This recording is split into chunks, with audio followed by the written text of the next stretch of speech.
So our objectives for today, we really wanted to remind you a brief overview of what our project was, share what we found. We actually had some findings in this 5-year project that we started in the before times of COVID. I always think about it as the before times and the halcyon days when we just had regular problems to worry about in schools instead of a pandemic. We were able to come up with some pretty interesting findings that we hope are useful to you all in the work that you do. We want to share the perspective of some of our district advisors who've been part of this work, and our cohort team. You'll meet some of them later. And then we'll spend a little time at the end just kind of collectively looking forward as we think about the work ahead for all of us. So before I do that, I want to, you'll meet them, but I want to make a special note to introduce them. Our 2 district advisors who've been such a critical part of our work. We have some guest stars on our team who are not official employees, but we're critical members of this team. There's 3 of them. I'm going to start with Michael Royal, who's one of our district advisors, Ann Clark, who many of you know, another district advisors, and Dr. Gina Ikemoto back here, who was another advisor on so many things with how we created our convenings, took a lead pen on a lot of the resources you see in the middle of the table. So make sure you know everybody in the room who you can ask questions to as we go. All right, I'm going to go through this quickly because you all know, why do we care about principals? The last bullet should probably be the first one. Retention of great people post-pandemic is critical for all of us if we care about this work. You all know that principals account for about 25% of student success. Everybody wants to work for a great boss, right? So they want to work for a principal that is setting a great culture on campus, leading strong instruction. We know about, before sort of absent COVID, about 20% of principals are exiting every year for retirement or moving on or things like that. But most districts lack a real organized pipeline to think about that and prepare for that. And we know that our new principals feel really underprepared for the complexity of this role as it looks today. And sitting experienced principals are feeling unprecedented amounts of stress because of what's being asked of them. Just as a quick grounding for those of you who may not know, or some of you were part of ARIL, the Alliance to Reform Ed Leadership, where we started in the Bush Institute. So we've actually been working on school leadership for about a decade, well actually more now, 12 years I guess it was. We started in 2010 with a network of about 28 prep programs. We were just focused on principal prep, thinking that if we could do better on the prep side, that would help solve a lot of the issues. That is true, but we also learned through that there are so many things that impact principals once they're in the role, once the district's in charge of their learning, their development, their evaluation, their supervision, that we had to think about that. But you might recognize some of these reports. A lot of the stuff we know still gets used, that was looking at things like state licensure, prep program approval, how do you do tracking, leader tracking data, all that work that happened up until 2016. Then in 2016, we released our principal talent management framework, and that turned into this district cohort work. So you might recognize we've released the frameworks. I'll show those in a second. Our first report, Conditions for Change, that came out last summer, our first bit of findings.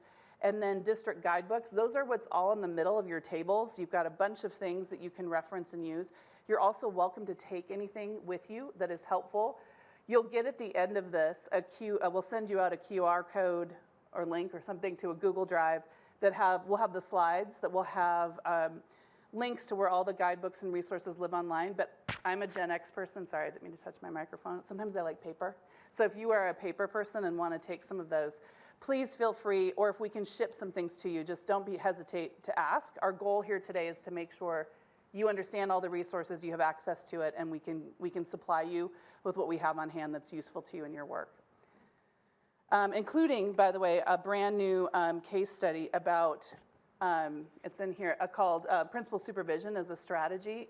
Gina Ikemoto really led the authorship on this, but it's the story of how Granite transformed their principal supervisor role. So I wanted to flag this. This is new out for today for people. So why did we take on this project? You can see this. We knew principals are important. We know districts know this. They want to improve. Many wanted to improve, but they often lack access to sort of the real insight experts, resources, thought partners, et cetera, to improve. We also know that systems change requires effective implementation. And new initiatives often fail due to poor implementation, right? I think everybody who's actually sat in a campus or a classroom knows that there are shiny objects, really cool initiatives, programs, et cetera, that come in. And you have a PD kickoff, maybe with some like sad sandwiches in the back and some balloons, and everyone gets excited with a t-shirt or something. And then by later in the year, it sort of faded away. And we wanted to make sure, that I see some nods back there, people are like, yes, I've been to that meeting. That we wanted to make sure if we were doing this and we were asking our district partners to take time away, that we were being really thoughtful about helping them make real change and understanding from them what it would take to make real change. So we thought, okay, we know people learn best in a great community of practice together with real resources and real experts, and so that led us to the cohort that we designed. You might recognize this PTM framework. I'm just going to flash it quickly. Again, it's in the resources in front of you to look at. The pipeline development is where we started, and prep. So prep is started there. You can see all the things that we added once we had a more fulsome understanding of the elements that impact principals, recruitment and selection, professional learning, eval, comp. You can see we do that little circle on the end because those three feed into each other in an ideal way. Principal supervision and working environment, right, which includes things like principal autonomy, earned autonomy, all those kinds of things that work together to make a job a good one or not for a principal. Here's our effective implementation framework. I like to call the shorthand for this is like the complex, or the art of getting things done in complex human environments, right? Because people are funny, we're all funny, and sometimes getting things to change and stick requires some real specific, thoughtful action on the front end. So this is a framework we built and validated with some experts in the field, which was part of what we tested. So how do these frameworks work together? We think of PTM as the what.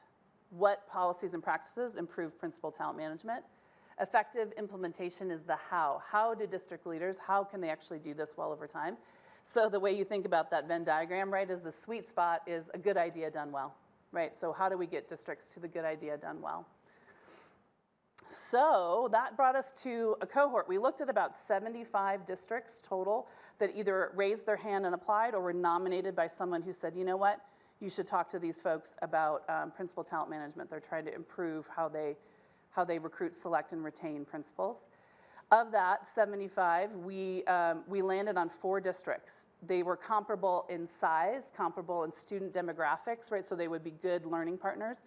And all of them had tried to do something to improve around principal talent management and were eager to work with others to continue that.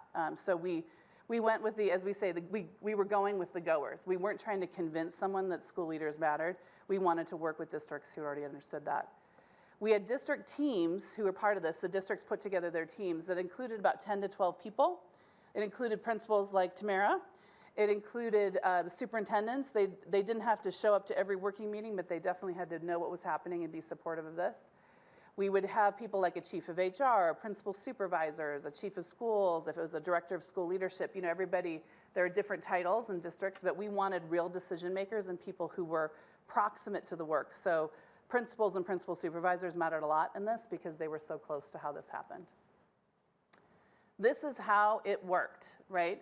So we would do, in 2017, we gathered some baseline data with the districts, and you'll hear a little bit more about that, what that was. We spent 3 years delivering what we called intensive support, which looked like we gathered the diagnostic data in the fall, delivered a report back to the districts early in the year, and then we had 3 convenings through the year. They would typically be about February, June, and October.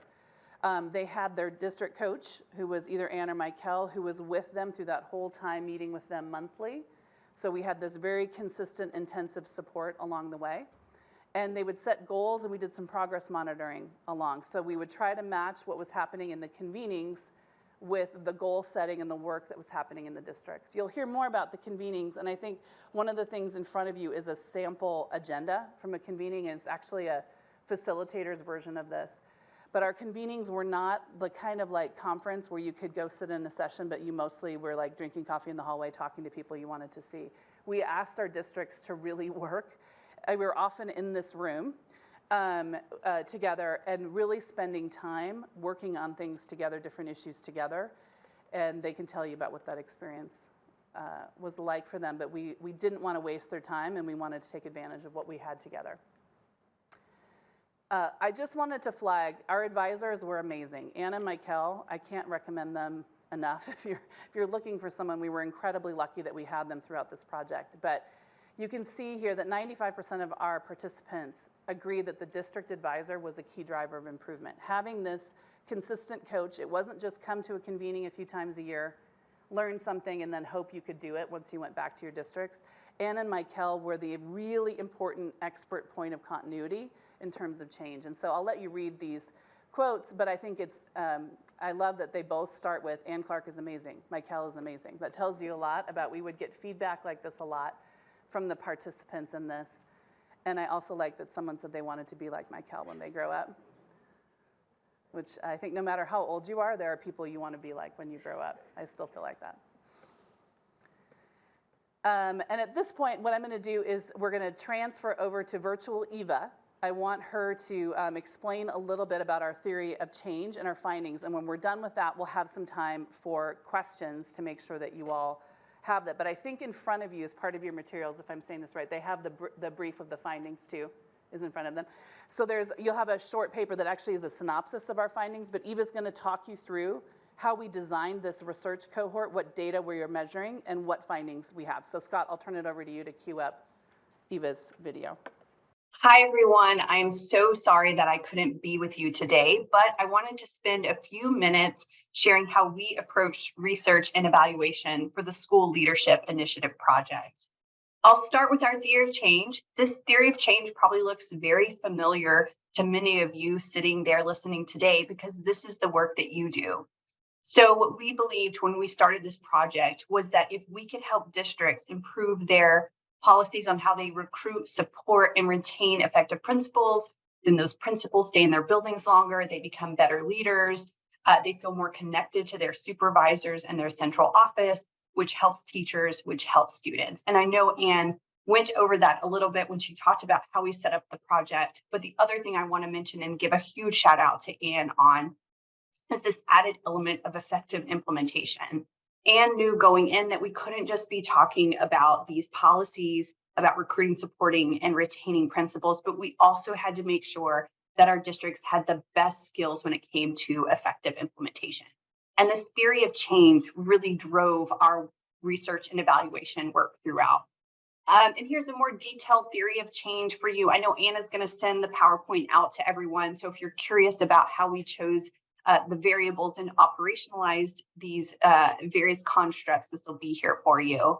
The data we collected for all three phases of our research and evaluation started in 2017. So in 2017, we went into the districts, we collected baseline data, and then we went back each fall until the fall of 2021. And we structured this, like I said, in three phases. The first was a formative phase. So between 2017 and 2021, we were really looking at this data from an evaluative lens, and we created these large diagnostic reports for districts. And I'll get into that in a little more detail in a minute. But it was all about how we helped districts understand where they were, what they were really excelling at, and where they needed more work on. And it also helped inform our own programming so that we could create convening content and coaching content that supported the districts. Then starting in 2021, we turned our lens summative. The first thing we did, as it was an exploratory case study with all the qualitative data that we had collected. And then when we learned from that qualitative study, it helped inform our quantitative study, which we're putting the finishing touches on now. When I talk about data, here's what I mean. So much of our data were surveys and focus groups of principals, assistant principals, district leaders. We were really looking at perceptions of change over time. So for example, we went into the district to a principals meeting and had principals take a survey each year that stayed fairly consistent year over year. We also collected actual school leader retention data. So we found out which principals stayed over the years that we worked with the districts and which left or were promoted, which is sometimes something that happens when you get a great principal and give them amazing training. We were also able to supplement with observations. Much of these were by our district advisors or the district coaches and artifacts. And finally, we also collected student achievement data. Okay, so phase one, this is our evaluation lens, our formative phase of our research and evaluation work. We collected all this data. We had a rubric, which I'll show you a snapshot from in just a minute. We gave these reports to districts. And this chart really just shows how it fit in with our convening. So for example, the first year, we gave the districts a baseline diagnostic that informed what and how we structured our first 3 convenings. Then at the end of the year, we gave them another diagnostic, which informed the next year of programming. So that's how the diagnostic fit in. This is an example from 1 year of data of the diagnostic. So you can see the end size we're looking at. So for example, we got 348 responses to the principal survey in this year, and that was pretty consistent with what we got year over year. We had really great responses, mostly due to the district's partnership. They really made sure that principals knew that this work was important and that they were trying to learn and get better and that they would use the data. And that really helped principals take this seriously and be really honest in their feedback. And then along the bottom here, I'll mention here, you do have excerpts from a diagnostic on your table, so do feel free to flip through. But I wanted to show you a very high-level version of the rubric. This rubric is actually very detailed, that we use to score districts. And so we did a pretty rigorous scoring process with a team where we cross-scored and normed in order to give districts a rating with lots of evidence behind it. One last thing I will say about the diagnostic. This was, of course, my team put together the report, and that was a lot of fun for us because we're data nerds. But the key thing about the diagnostic is that the district advisors would then take these into the district with the team lead and really work through them and think critically, because we knew that districts weren't going to be able to work on everything all at once. And so they helped the districts prioritize and understand where to focus in the next year. Okay, so I'll turn to phase 2. This is where we did our summative qualitative work. So we took all the qualitative data that we had collected over the years in 2021, and we really pulled out themes and patterns to see what we were uncovering. And the conditions for change report was the result of that. Again, you have this study on your table as well. I know you have a lot of materials, but feel free to glance through while I'm talking. And I'll highlight our 4 findings from this qualitative study. The first was this idea of leadership conditions. So in districts that made the most progress during the time with us, we saw a couple of things. First, the superintendent was very visible. So for example, when the evaluation team went into a district, we usually met with the superintendent. The superintendent could speak pretty eloquently about the work. The superintendent had clearly committed resources to it, but the superintendent wasn't in the weeds of the day-to-day. And that led us to finding number 2, which is this capacity conditions. So in each of the districts that made the most progress, the superintendent had appointed someone who we called a key deputy, someone who was charged with decision-making authority, but also had more time and capacity than the superintendent to really be in the weeds and lead and project manage this work. In districts that made the most progress, we also saw really cross-collaborative teams. So sometimes it was the first time that HR worked with finance, which worked with an instructional team, which worked with principals. And so these teams would meet, and that was the really healthy things were happening as a result. Our third finding, and this is most fascinating to me when we looked in the qualitative data, was a huge sense of humility and continuous learning. So for example, in the interview data, you would see the interviewer would ask a question, and then the conversation would quickly become the interviewee asking questions. For example, saying something like, oh, I don't know how to do that. Do you know how to do it? Do you have resources in it? When they were being interviewed about the work they had done. So we could clearly see that folks were curious and wanting to learn more and wanting to change. They certainly didn't have attitudes of, well, this is the way we've always done it, so let's keep doing it that way. And finally, we saw these performance conditions. So we saw teams who got really good at setting goals, of using data to inform their decisions, of having effective meetings that had outcomes and everybody knew and was on the same page. So they weren't perfect by any stretch of the imagination, but we did see their skills really get built in these areas. So of course, this qualitative study was really interesting to us, but we wanted to know more. And so the final thing we've done is put together a quantitative study. So a few caveats on this one. Number one, we're still putting the final touches on it. So I'm working with our quantitative methodologist to write it up, and we will submit it for publication. Happy to share a draft with anyone, happy to share it when it's public. So I just ask for a little grace. You're sort of getting the first initial findings from this study. The The second thing I want to mention is that this was a correlational study, and we had a strategic discussion both with our internal leadership and external partners and thought leaders in the space about whether we should really invest the time and resources in a quasi-experimental study or stick to correlational. And we landed with a correlational. We felt like that would give us enough evidence paired with our qualitative work to really find what we learned and what worked and what didn't work in this space. And given that, we're wrapping a bow on our school leadership initiative work and really want to pass this knowledge on to those of you listening in because you're going to be continuing it, we felt like this was enough rigor for that to be done. So with my caveats over, I'll dig in here. We really had 3 questions in our correlational study. The final one sort of evolved as we were digging into this project. So the first was around did principals perceive improvement? That was important to us, not just, we sort of see it qualitatively, but is there a statistical significance there? Our second question was, do differences in principal perceptions predict attrition? And we were really looking like what policies specifically might predict attrition. And so I'll share findings here. And then this interesting concept came up around job embeddedness and whether that mediates the relationship between compensation and attrition. So here's what we learned. Luckily, we're very happy to report that principals did perceive improvement in principal talent management in these areas. So across all 4 districts, data aggregated together, professional learning, evaluation, principal supervision, work environment, and job satisfaction. So what that means is year over year on these principal surveys that we got, there was a statistically significant difference in a positive way on these components.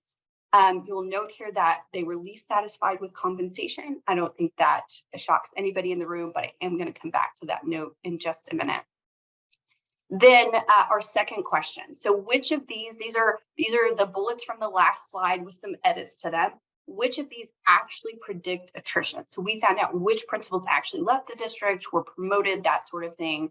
And we wanted to know if there was a relationship between perception of positive change on these different components and actual attrition.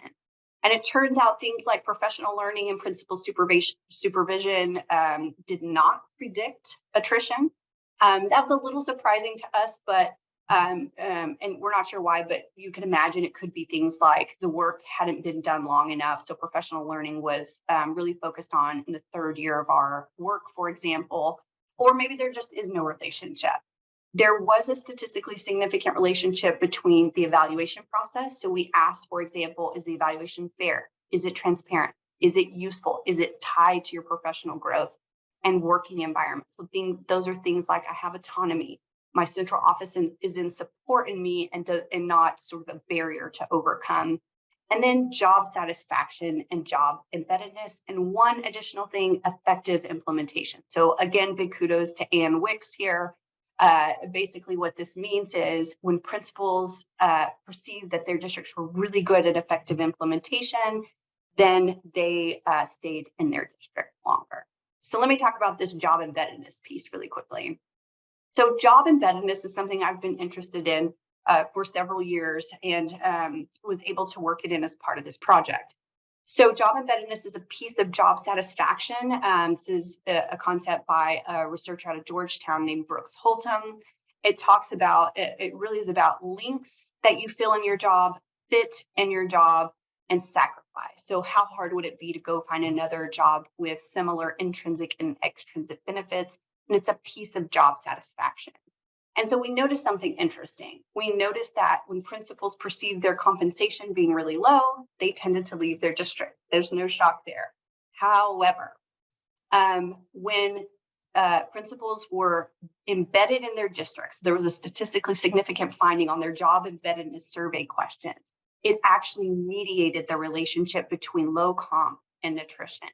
What does that mean? It means, number one, we should always pay our educators fairly, for sure. We need to work on that across the country. However, in times where you're working on a comp raise or comp just isn't quite where it is, that's okay. The more embedded you are in the district, the more these districts are working on these talent management policies to really get principals to feel like they're linked, they're fit, and it would be a huge sacrifice to leave. The more likely they're still going to stay even when compensation isn't quite where we want it. So that was a really interesting finding from this study. So here's our key findings. I'm happy to talk more about this. Again, sad I couldn't be with you, but I want to highlight one thing here on the slide, and that's that we found time and time again that this wasn't about perfection. It wasn't about getting these policies and being perfect and running perfect meetings and having a perfect recruitment and selection process or perfect supervisors. It was simply about getting better. And when districts got better at their principal talent management policies, principals noticed and they stayed in their roles longer. And that's what we all want to happen. So I know that was quick.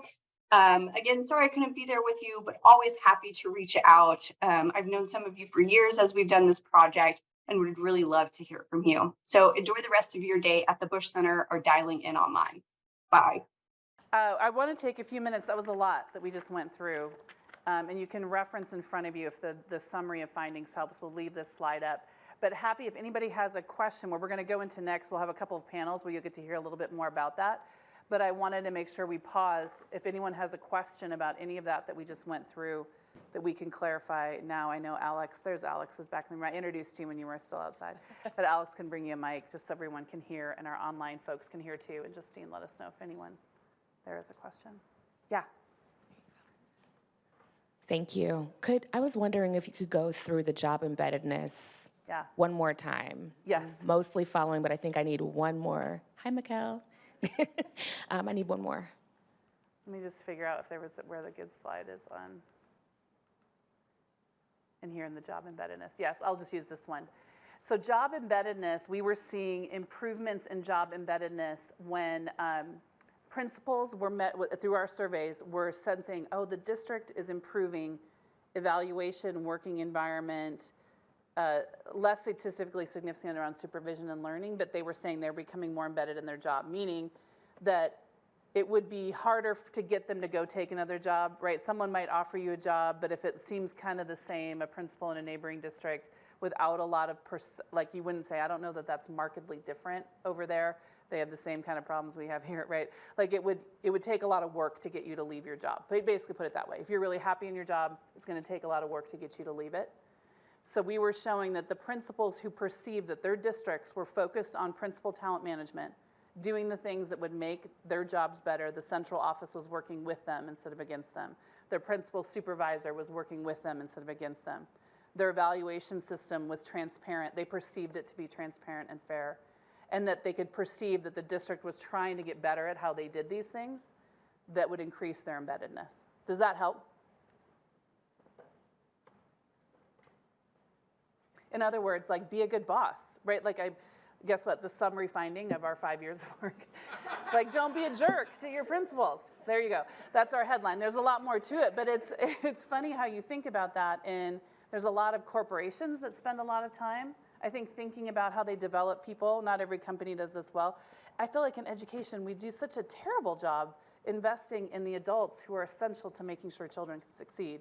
This is a perfect example, right? If a district is organized around how to get principals to succeed, they're gonna like you a lot better and they're gonna stay. The note about comp that Eva gave is that you have to pay people fairly. You have to pay people fairly. But if you are unable to make big bumps in comp if you're working on that with your board, et cetera, doing those things, you can do things outside of comp to help make it a good job for principals, as long as you're paying fairly, right? That doesn't mean you can't pay them less. And we always want to pay people fairly and for the professional work they do. Any other clarifying questions on any of that right now? And as Eva mentioned, this is the last touches are being put on a draft for submission to ARA to publish this, so you all are getting the sort of first look at the findings. Justine, anyone online? This is where I'm like, I was an 8th grade teacher. I will wait awkwardly in rooms of adults. Yes, thanks, Megan. Were the principals involved across all 3 divisions of schools, and was there any difference between principals at high school versus elementary school?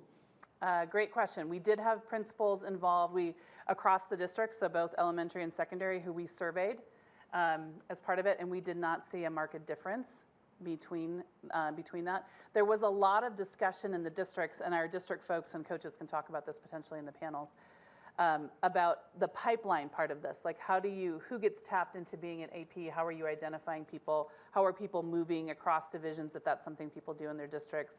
What are sort of the unspoken rules about or assumptions about elementary principals or secondary principals, and what makes you good at one job versus another? So I think we uncovered a lot of that in the actual work with the groups, but we didn't see a big difference in the survey. No, thank you so much. This is really exciting looking at this, especially given our work over here at the fund. So just for clarification, the piece on the principal supervision is crossed out because it seems that it's definitely connected to job embeddedness. I was trying to, suss out job embeddedness, but principal supervision is actually kind of a reflection on the actual people who supervise. I just want to know right, so it's more of a reflection on how they're being supervised and who's supervising them. And job embeddedness just incorporates all of that. Yeah, of course. So this is the part, it surprised us because we're like, this is where you have to not make the assumptions you want when the data doesn't prove it out for you. So Eva's more disciplined about that than I am. She's an actual researcher and I just pretend. But I think that what we think has happened there is that the districts were starting that work around principal supervision and learning, so they hadn't done as much of it by the time we did the last capture of survey data, if that helps. So we don't say that it doesn't matter. We just didn't see it in the data set we were looking at and knowing where the districts were in their work, because obviously it's part of it. I also think the difference is evaluation and working environment, which is supervision. Those were statistically significant. The questions and the things that we were observing that we put in those two categories were statistically significant. We did see improvement in the other two, it just wasn't statistically significant. So if I had to make, our assumption on that is that if we did this, if we measured again in a year or two, we would likely see statistical significance in those two areas, but obviously that is guessing and looking around a corner. Yeah, Martin. Thank you. Just a comment on that. Martin Bates, I was the superintendent of the Granite School District. I'd almost say that principal supervision and job embeddedness become the same thing, because the embeddedness is the whole support structure, and as it was developing on, the importance perhaps of the supervisor specifically waned a little bit. Remember, we're talking about attrition. We're not talking about efficacy. Yeah. But the supervisor, her or himself, was less important than the culture of support that was being built to embed them into the district. That's the way I heard it as Eva was explaining. Yep. And just one clarification from Eva coming on Zoom here. Yes.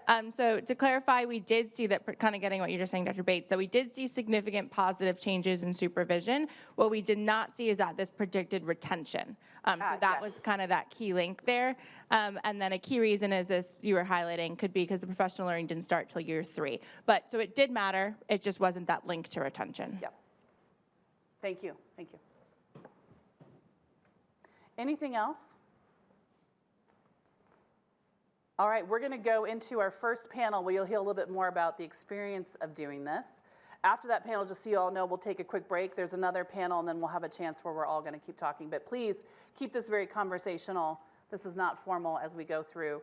I also neglected to mention at the front end, the restrooms are just on the hall, should you need it, and the coffee's hot out there, so please feel free to do what you need and self-manage as we go through. So with that, I'm going to invite our first panel to come on up.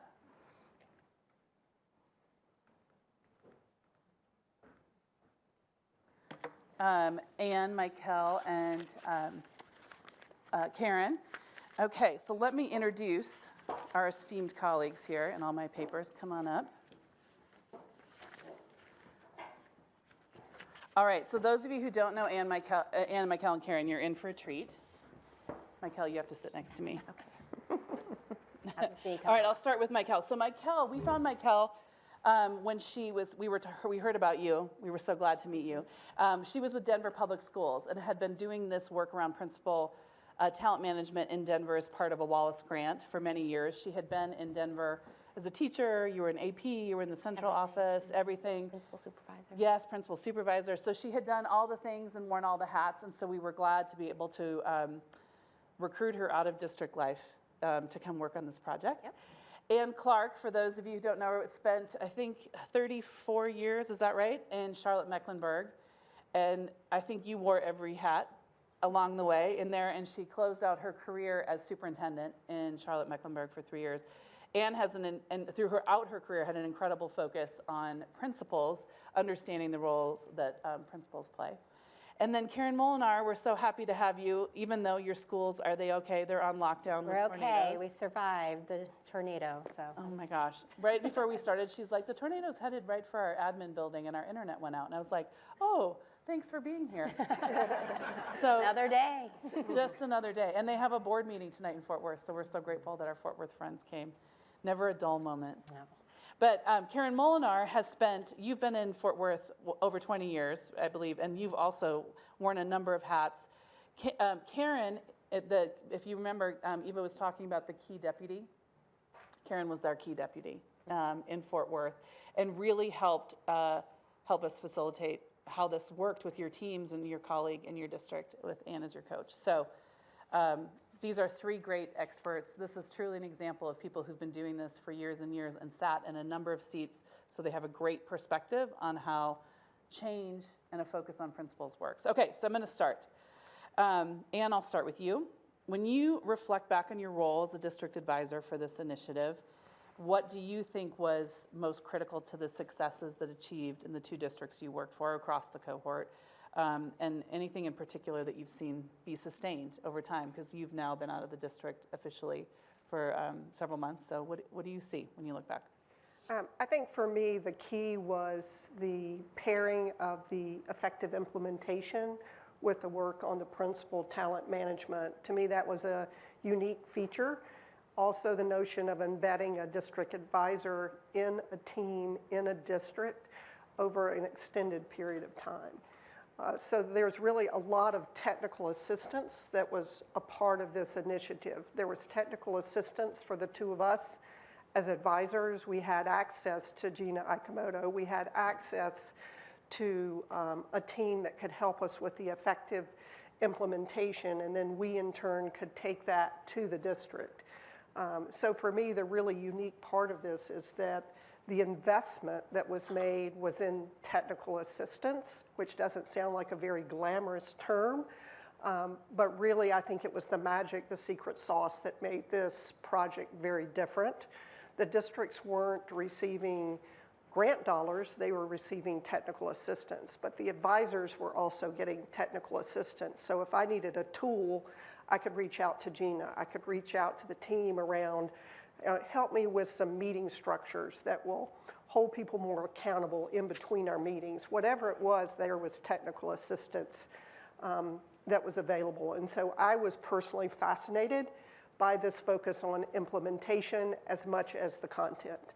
I certainly knew the content, and I had one district perspective on implementation, but I also was a learner in terms of thinking about ways to support 2 very different districts in terms of their strengths and their assets.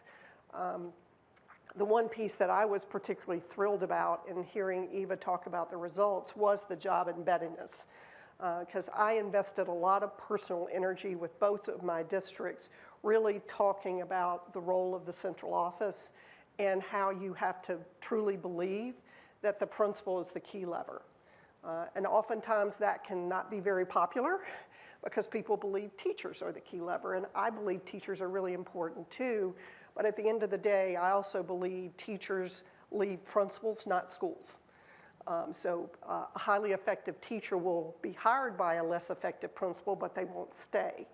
And so that was the premise that I brought into both of the districts I worked with, in terms of how you treat people will determine if they stay. And so that didn't surprise me when I saw the job embeddedness, because I felt like the message was really clear about how you treat people, how you give them opportunities for growth and development, independent of their compensation, can also be a real way to keep principals in the district. So I really feel like that the model around pairing the 2, implementation and the PTM framework was the magic. Yeah, that's great. I'm just noticing the lights flickered. Scott, we're okay? For those of you watching online, if we didn't just disconnect you, we've got the tornadoes there, the thunderstorms are here. We could hear them out the back. Anyway, the good news is, should we need to, we have an emergency plan. Don't panic. And we have a beautiful auditorium that's about 25 feet away that is very secure. You're in a very secure building. That's the good news about being here at the Bush Center. Michael, do you have anything that you'd add when you think about sort of the design in the same way that you thought was particularly effective? Yeah, I mean, I echo everything that Anne mentioned, especially that close relationship between the TA, the coaches, the advisors, and the districts. And just thinking about also the convenings that we had. So a lot of work was done in this room, and the Lord approves. But the districts came together also very much, I think he mentioned this, humbled and ready to learn and learn from each other. And so I think that was a key piece is yes, we had the diagnostic, which was very detailed, very in-depth, and also very specific to each context of the districts, which was a gift in itself. And so I think being able to unpack that, work together, identify areas of growth, areas, challenges, opportunities, and then work together to kind of figure out, along with Ann and I, but also with other role-alike people who were grappling with the same kind of challenges and struggles, and hear ideas and be able to say, you know, oh, that may work for us if we tweak this here, but really just digging in and having the opportunity and the space to kind of understand the work and take action. So that implementation piece was also a very big piece of it. I should say we had, it was mentioned, we're not a grant-giving organization, so we couldn't give people a lot of money to help them do this, but we tried to throw, I always think about resources, right? It's people, money, and time. So we had no money to give people, but we could give them people and time. Mm-hmm. And so there was a number of people, I'm looking at Matt Clifford, there's others there, experts who helped us, who were here in the convenings with us. Some of them are online. And the time, we tried to use the time together to bring people, sometimes outside your district, to be together, to actually have some dedicated time. So Karen, you had the opposite perspective, right? So you were the one on the receiving end of all this largesse from us, whether you wanted it or not. So, tell us a little bit about some of the important things that your district achieved, what this experience was like for you, being that key deputy. So for me, the diagnostic was the main driver at first, and Anne would always make fun of me because I could not wait to get the diagnostic report, and she would ask me, did you sleep with it that night? And I usually did, because to me, it was voice that we had not gotten in the past from our principals and our APs. That's something we struggle in as a district as large as ours, is communication and voice of stakeholders. So having that diagnostic to me was like the foundation. Here's where we're at, here's their voice, here's what they're saying. But then Anne really coached us how to take that diagnostic back to the rest of our cabinet level, then our other levels beneath. We have so many levels in our district, and the message to get to the principals. And that's when we started really about, we work for principals. They do not work for your division and your department. It's not easy, because we still struggle with that to this day after this many years. And as you have turnover and transition, we have to always put that in the forefront. But the diagnostic to us was like, where do we start with the coaching? Where do we start unpacking it? What's our goals? And then how are we gonna see ourselves grow to show our principals, we believe in you, we need you more than you need us. And so we're gonna change our practices to reflect what your voice is telling us. We receive funding. We're very, very lucky. We have. Not from us, let's be clear. Not from them. A very, very strong partner. Yeah. Rainwater Foundation, who also really believes in the work of principals. And they saw how invested we were in the changes we want to make. So they did provide funding for a part-time consultant that worked with Just Fort Worth and with Ann. Because the work was so important to us, we did not want it to be just when Ann Clark was in town. or just when we were going to meet or come to a convening. It needed to be weekly, daily basis. So we were able, with their generosity, to have funding for a consultant to really drive the work. And now we have reallocated other resources and other grant opportunities that we have written to be able to have that work continue through Dr. Pena, who you'll hear from later. So it was really about, do you believe in it? And are you going to change your own practices within your district to support this work? And we did have a policy change. We have new leadership, new superintendent. She's like 3 months in. But our prior superintendent, one of the policies that he really drove home was our board used to hire our principals. So when you Wait, just say that one more time. Yes. Our board had to approve our principal recommendations. And that was what we were hearing through our diagnostic report, was the lack of transparency of how leaders were chosen in our district. So under the leadership of Ann and our group, we created what we call the assessment center now for transparency. And how do you score and how do you become a leader in our district? And so it wasn't our practices, having the board being able to make that decision. There wasn't a lot of transparency. So now with our new policy, the superintendent is in charge of all the principal hires. And that has been a game changer for our district. And I believe it's given us more transparency to that pipeline work from teacher to AP to principal and beyond. That was a big deal, I know, when we heard from your school board meeting that, yes, you were officially able to. I think I loved about what you all did in Fort Worth around that is it wasn't a sort of battle about who was in charge. You all actually presented a really thoughtful alternative that was difficult for the board to sort of say, oh, no, we don't agree with your really thoughtful, transparent plan of how to do this. And I think that was, it was great to see. I'm glad it's been able to hold it has firm held, yes. hold firm in Fort Worth. Okay, Michael, we've talked a lot about, a little bit about the diagnostic. And I don't know if someone in here has the excerpt, someone on our team, could you hold up the excerpt of the diagnostic? It's in the pile. I just want to make sure people know where it is. It's this one. So that is like a redacted excerpt of a diagnostic report, so you could see what this looks like. These were about 100 pages. Ultimately, when you get it, it would be customized for your district. So when Eva was talking about all that survey data, the observations, everything that we were measuring, that was put into a score, how we scored against our 2 frameworks, which had these, I'm sort of imagining the massive Excel spreadsheets that we would go through and do our scoring and rating.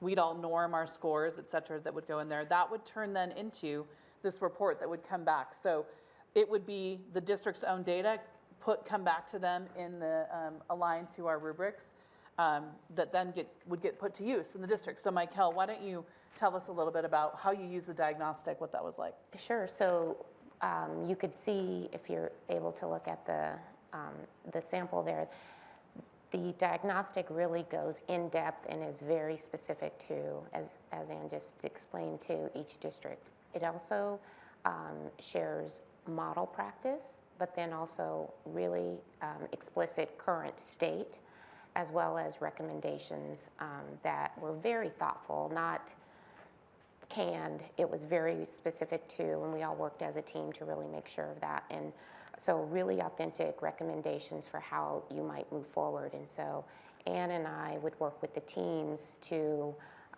really understand what was in the diagnostic. And I think the most striking of all that's in there is the voice of the principals. The principal's voice really came out, and in some cases, there were some really shocking things that shocked the team and caused them to say, wait a second, this is what the principals are experiencing. What does that mean for us, and how do we start to navigate that? I can give you a couple of examples. Please. Just in one district, I know initially some of the diagnostic revealed that principals didn't actually even know who they were reporting to. So you would think principal supervisors, but wasn't the case in one district. That was really made them aware of, wow, we've got to change that. And then they were able to design an assessment center and make a streamline to who is exactly evaluating the principals. There were cases where, another example, where I remember talking right over there with Dr. Bates and him saying, wait, the principals are saying this, and it was just how the central office wasn't necessarily a support to them, and sometimes challenging and getting into their way. And so it caused Granite to think about how to change central office to be more customer service oriented and things like that. But there were, the voice of the principal very much was in the diagnostic report, and I think provided that urgency of we've got to not just talk about taking action, but we have to really think about the effective implementation piece of this and get some stuff done and get movement. And so because the diagnostic was so detailed and so specific to the district, it allowed us to really design a work plan with key actions, key people, and really take steps to change the role of the principal supervisor in Granite's case, and just other practices. So we were able to identify low-hanging fruit where we could get some early wins going, and then even set longer-term goals. And so it was all about using that diagnostic and coming back to the data, and having the data really inform the work that needed to be done and how it was going to get done. And the why it needed to be done, I think, was really powerful. I would say that the thing that is really also very critical is just the way that the teams began to work together. That was a part of the effective implementation, but they all had this shared vision for what they knew they needed to get done and would hold each other accountable for that. And I think in the case of Granite, I could speak specifically, really the work has been sustained because this idea of using data to take a realistic look at your current state and go from there is something that became operationalized. It was like Karen talked about sleeping with her diagnostic, but it was really, it became a part of, we can't just blindly make decisions. We need to know what we're doing, why we're doing it, and how we're going to prioritize our time and our resources and get some work done. And we knew what to expect once we were taking those actions. And so the diagnostic report really did become a key anchor to all of the work that was involved. Yeah. And just to, the Granite case study that I mentioned that's out today shows how Granite changed the principal supervisor role. Michael was just talking about that, sort of had come up through the cohort, so I just wanted to make sure you all had seen that if you wanted it. Karen and Ann, anything you'd want to add to how you used the diagnostic? Yeah, I think the diagnostic, I mean, imagine having a 112-page document drop into your inbox as a senior leader in a district.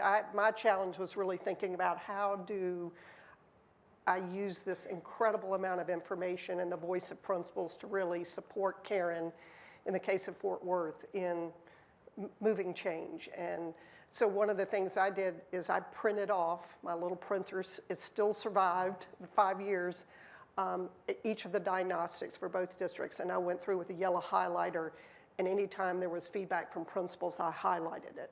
And I literally took that diagnostic with me on every trip to the districts.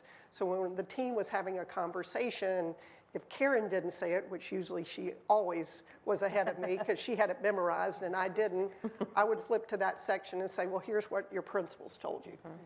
So how are we going to address this piece as we're thinking about this change? And the diagnostic was really a mirror, I felt like, that I held up a lot for the districts and said, okay, here's what the diagnostic is telling us. How do you feel about that? Do you like what you see in the mirror? And are we ready to make the change that we need to make? It also shifted in Fort Worth how I met with the district when I wasn't on site. Initially, it was Karen and Ann with weekly calls to both plan and get updates and troubleshoot or whatever needed to happen.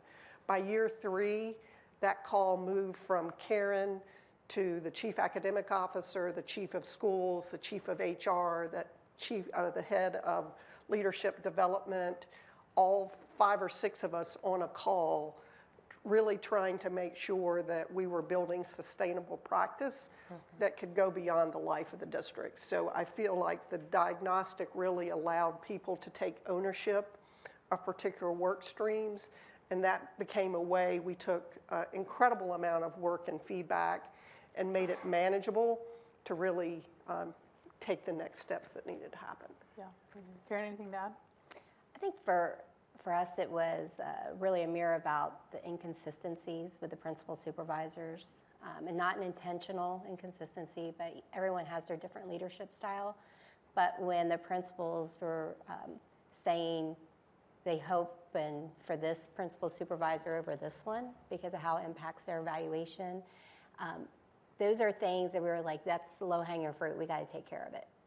It's not fair, and where are we missing the mark? Just because you were a good principal does not make you a great principal supervisor. So we really had to take a step back and look at that level and do some training and some reconfiguration that Dr. Pena and Dr. Washington led through it. But then it was also, we had to have quick wins. We needed them to know we listened, we heard you. So we need to have some quick wins around monetary and non-monetary incentives. And so we put in place, we went into pyramids, peer feeder patterns from high school, middle, and elementary.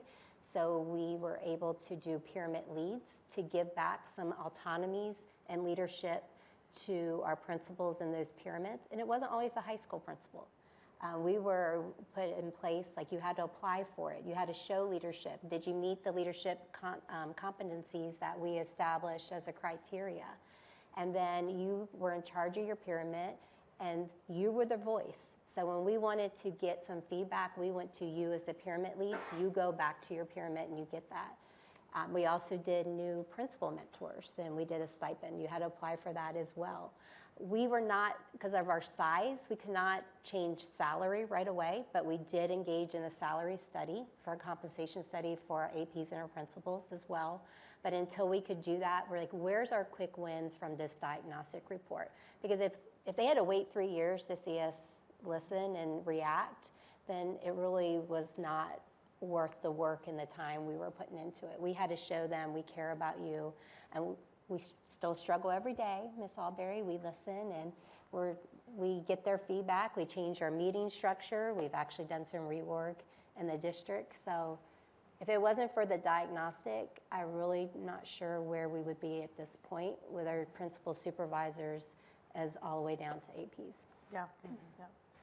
I will say, if you're thinking about using a diagnostic in any of your work, you probably don't want to design it like we did, in that it was massive. So you should talk to Eva if you're thinking about doing this, because we've actually had conversations with a few people about how to create what we would call a diagnostic light version. Mm-hmm. So I want to be clear, we were able to do it as part of this project, but it was probably a huge lift. And it's one of those things, had we understood that on the front end, we probably wouldn't have thought we should do it. And so we just started doing it. But I think that is, if you're thinking about this, the role of the diagnostic was critical, as you're hearing. It's a difficult thing to figure out how to make it the right size that you could execute and still have it be effective. And we're happy to talk about that if any of you are thinking about that, and just let me know. We can follow up offline about what that process looked like. Add something about that. One of the districts, when we were wrapping up, of course it comes up, well, what will we do without the diagnostic report? And so we actually did have some discussion about, and reflection along the way. I think how they collected feedback and how they used feedback started to shift, because the diagnostic, while yes, massive, really helped the mindset, shift mindset of, we do need data.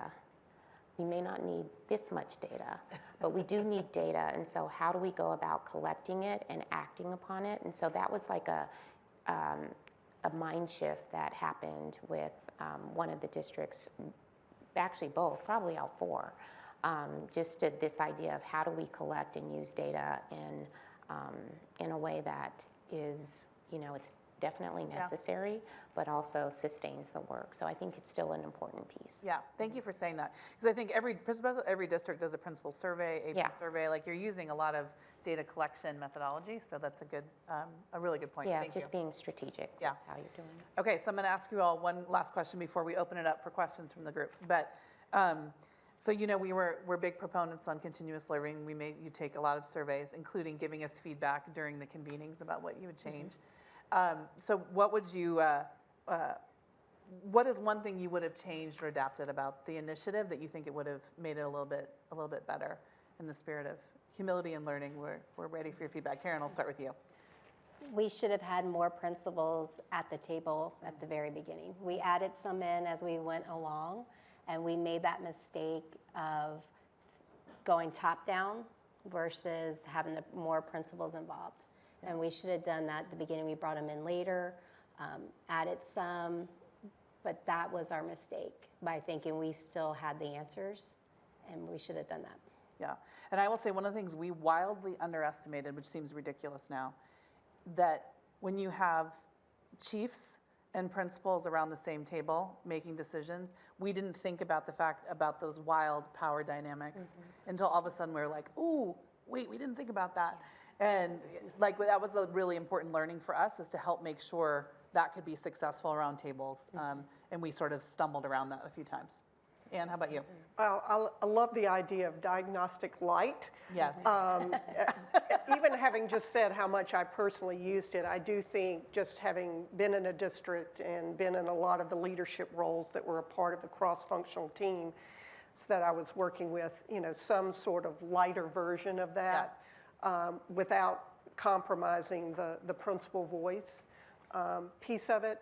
I also yearn for opportunities for people in the central office beyond those on the steering committee to be more engaged in this work, and whether that was something I could have done a better job of as a district advisor, or there had been a way for more technical assistance directly to the people beyond the cabinet of the superintendent.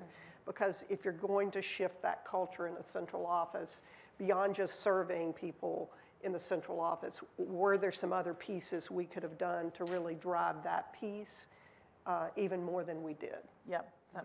Raul and I were talking yesterday. You'll hear from him in the next panel, or not yesterday, a couple of days ago, and he were mentioning now he leads HR, how much it would have helped to have more HR people embedded earlier to understand this similar idea. Yeah.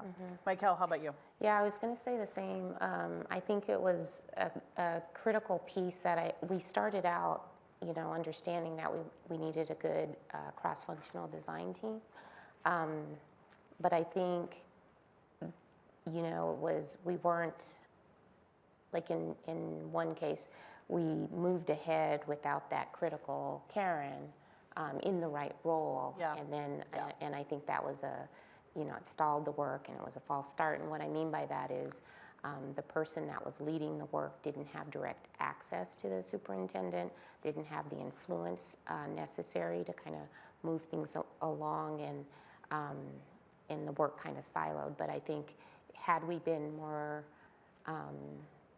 clear and more aggressive even about identifying the right lead person, could have saved some time in that district. So that was really important of our conditions for change, finding that a key deputy with the authority to make change and impact that was understood by everyone in the room, superintendent and everybody else around the table, makes a big, big difference. Yeah.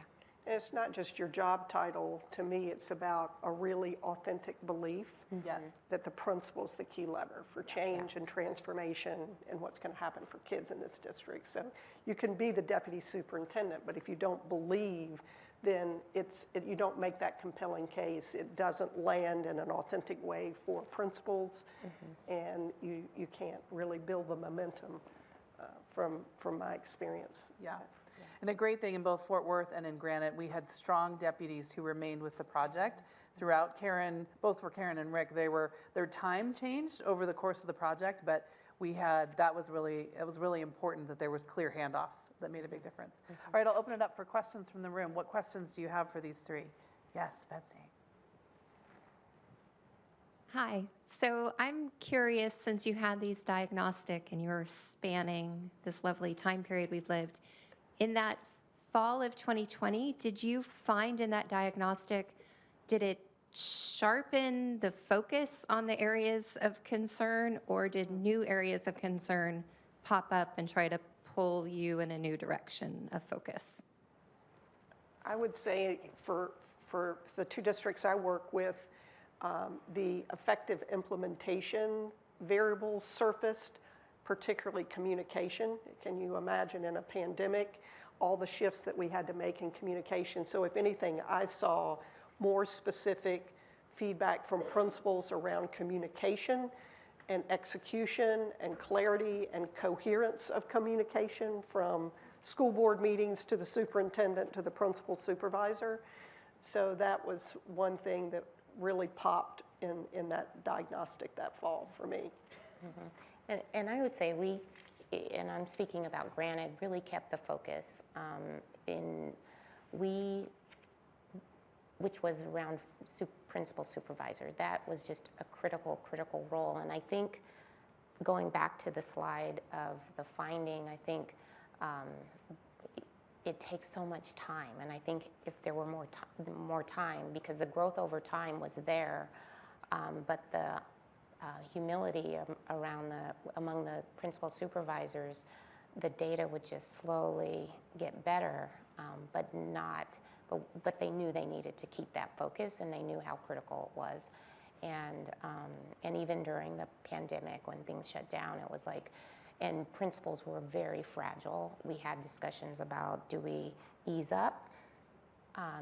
And we decided, no, we keep going, but we're increasing the quality of what we're doing. And so there was always that focus and intentionality about how we moved forward.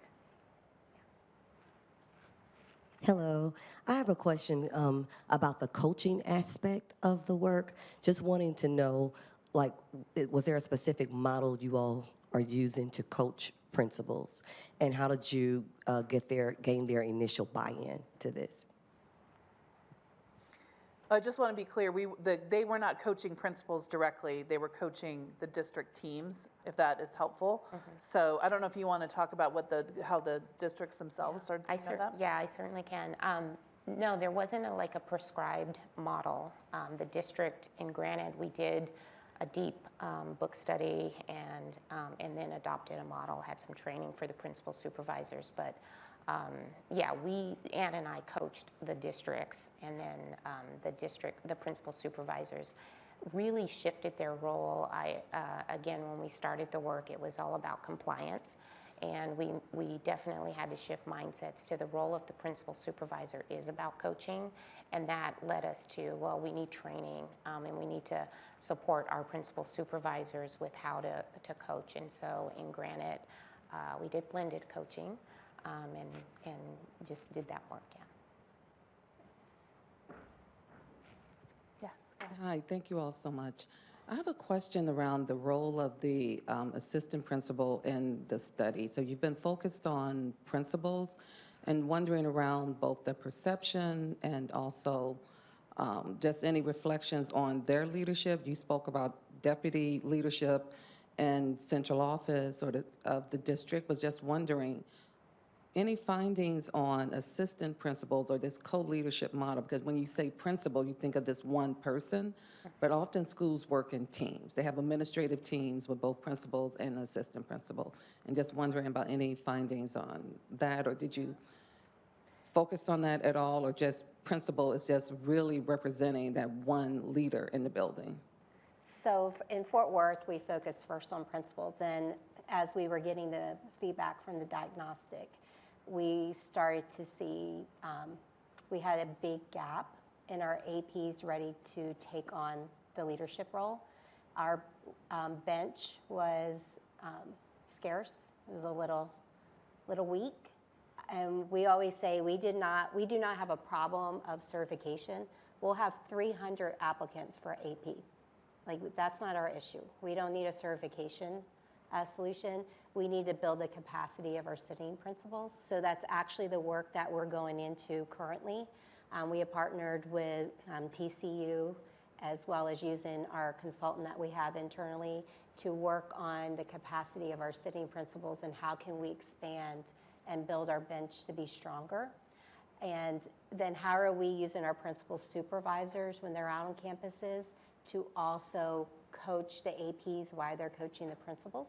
And then we have changed our meeting structure for our assistant principals as well to not make our meetings so operational, but to build them as instructional leaders from the get-go.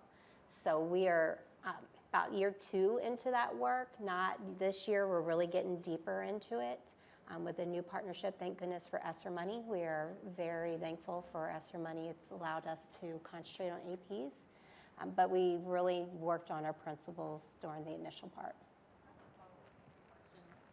I have a follow-up question. So in your district, is there always both a principal and an AP at every building? We is are that very a foundational piece? Yes, we are very fortunate. We have a principal and AP at every building, including some of our elementaries are very small at 300, and they still have an assistant principal. And our high schools can have up to 5 or 6, depending on their size. I'm curious about not only the principal supervisor capacity or skills, but also the structure of their role. How did that shift during this time? And in what ways do you think that shift was most meaningful?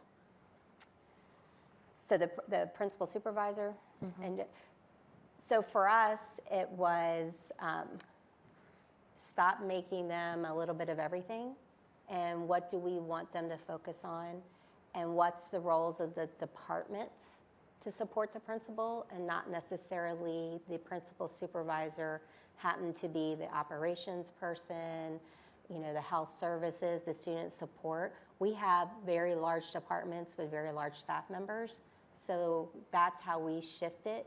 You need to be supporting principals and staff and let principal supervisors start coaching around instruction and how do we impact student achievement.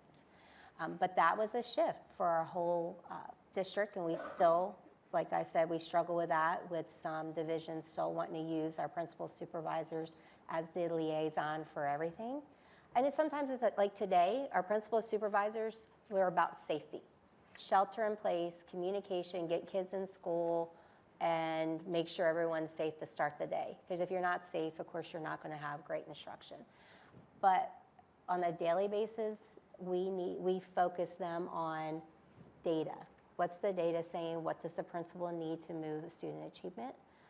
So that was our biggest shift, was getting the principal supervisors, and some of them have been with us for a while, and they are very strong, but it's getting them to shift, like, you're not the savior. Our focus is our kids. That's who we save. We save our kids through good leadership through our principals. And I would just add to what Karen said. I think there was a lot of work done in Fort Worth around the principal supervisor, a major overhaul of the job description, really intentional work about calibrating across the principal supervisors in terms of how they did walkthroughs, how they did the principal evaluation, all the different components of that. But one of the most fascinating things that I share with districts all over the country that I learned from Fort Worth was a decision that they made as a principal supervisor unit to have 2 of the principal supervisors go and meet with every central office department and take the principal evaluation with them and talk about that department's role in supporting principals. So if you're the head of purchasing and a principal sends you an incorrect purchase order, instead of hitting them with what I call the zap gun and sending it back and copying their principal supervisors, you get in your car and you go out there, because there's a pretty good chance that no one ever showed that principal how to do the purchase order. And that, to me, was a real game changer for the district, because it started shifting some of those responsibilities away from the principal supervisors so they could be focused on direct support to principals and APs. And it's just, to me, was transformational in that role in helping everyone in the central office know their role in supporting. And they also got feedback from principals before they went on those visits about how each department could support them as a principal. So they were armed with that information in case a department couldn't come up with anything. They could say, well, here's what principals told us you could be doing to support them.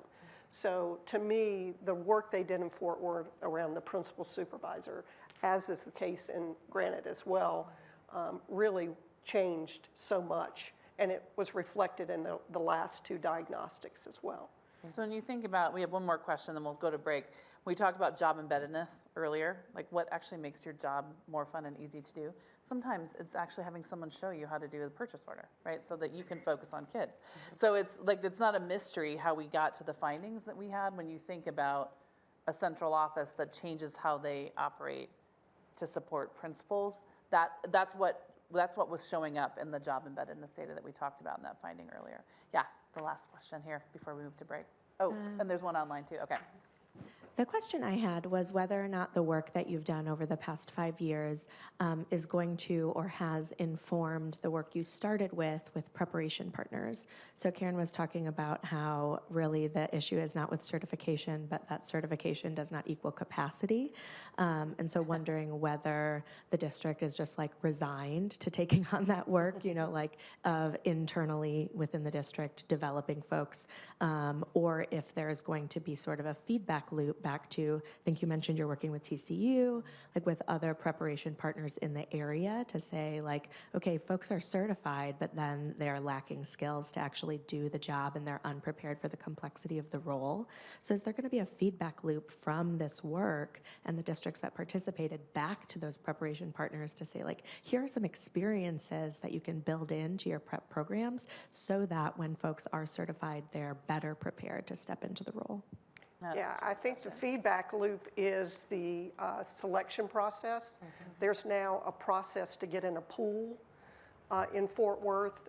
So in other words, a certification. Modeled after Charlotte Mecklenburg's pool process, yeah. But it's a certification is not a proxy for readiness to be a principal, was the message. And so the feedback loop for me is that if my candidates are not getting into the AP or principal pool in Fort Worth, I'm going to be knocking on Karen Molinar's door to say, where are the gaps in our program, because we're getting feedback from our candidates that they're not even able to get in your pool to apply for a principal position. Because in Fort Worth, you have to be in the pool to apply for a vacancy. It's not just I have principal certification. So, you know, a dean of a school of education, if they're getting a message their candidates are not getting into a highly selective pool, that's a recipe for their program beginning to fade off the horizon if they don't get that feedback. So I think that was one of the things I said to both districts is let's get the selection process in place, because that will drive improvement in the quality of candidates that are being prepared. And over time, you can track, you know, who are the candidates in our pool, where did they get their ed leadership credentials, and we foster deeper relationships with those 2 or 3 universities and build their understanding of our leadership standards. And then by the same token, we know we're going to start hearing from those folks who are not having success with their candidates. So to me, that's the feedback loop, or one of them for sure. And I think there's, TCU happens to have a great new dean now, or newish now, he's been there a little while, who deeply gets this and is a different kind of partner, I think, for Fort Worth. Those of you who are in ed schools or work with ed schools, they can be slow to adapt and change. So, yeah. And that's in some of the guidebooks too, a little bit like what is actually within the purview and power of districts to demand something different from their partners, which is, I think, and Anne's experience in Charlotte Mecklenburg, I think started to prove that out. What's happening with the pools is proving that out, is a different way to come at that when it can be hard to get institutions to move quickly. All right, we'll do our last question online and then do our break. Yeah, perfect. Our question online is, to what degree did leadership standards, PSEL or others, inform or influence the work?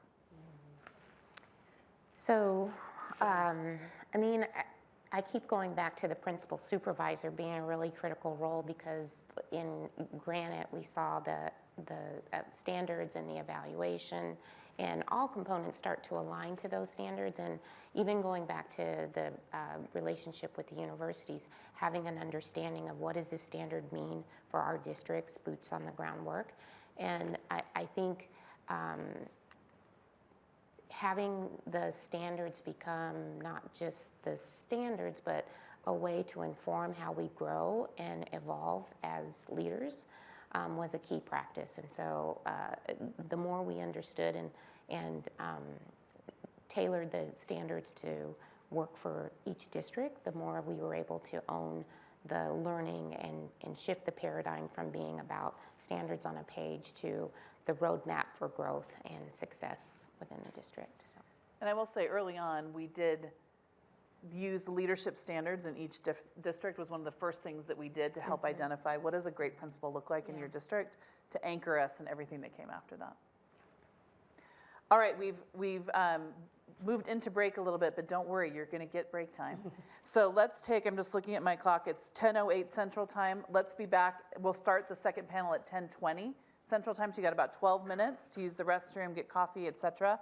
And if you have another question, please find our panelists. But please join me in thanking Karen, Ann, and Michael for sharing with us. And with that, I'm going to turn it over to Justine Taylor-Raymond as part of our virtual EVA. We weren't going to have virtual EVA moderate a panel, so Justine ably and happily could jump in for us. And Justine Taylor-Raymond is a deputy director of the education team.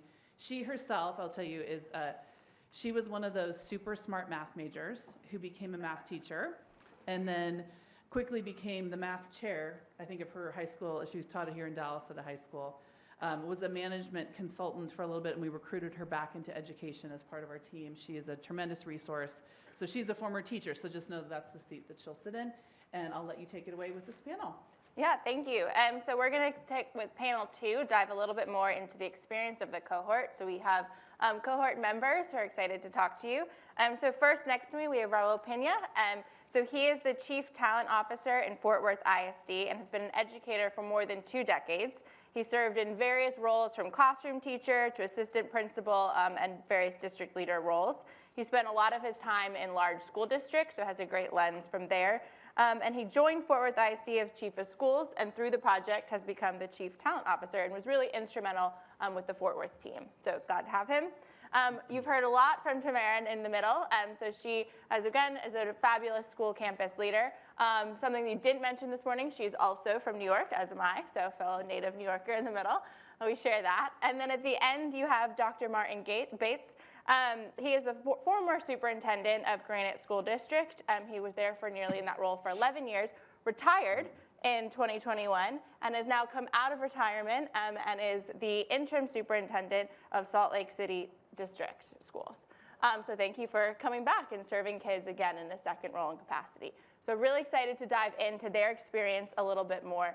So my first question, as Anne kind of alluded to in the first half of the morning, this experience in our cohort was a little bit different than a lot of the professional learning you've had. So Dr. Penny, I'm going to start with you. What was different about this cohort experience relative to other professional learning experiences you've had? I really love the focus on the conditions for change. And I got to Fort Worth in 2018, right before the first diagnostic had occurred. But I could see the evidence and the commitment from the superintendent and from our district deputy, Ms. Molnar, who just shared a few words. But their commitment was high. You could tell from their actions, from the transactional meetings that we had about the work. And so I think that's important. It starts with courage and the commitment that this work will impact student achievement. And I think that was evident for me when I arrived. And so transitioning into that role was a lot easier, knowing that that foundational support was there. I was made quickly aware of the policy change for our superintendent to have the authority to recommend principals and assistant principals.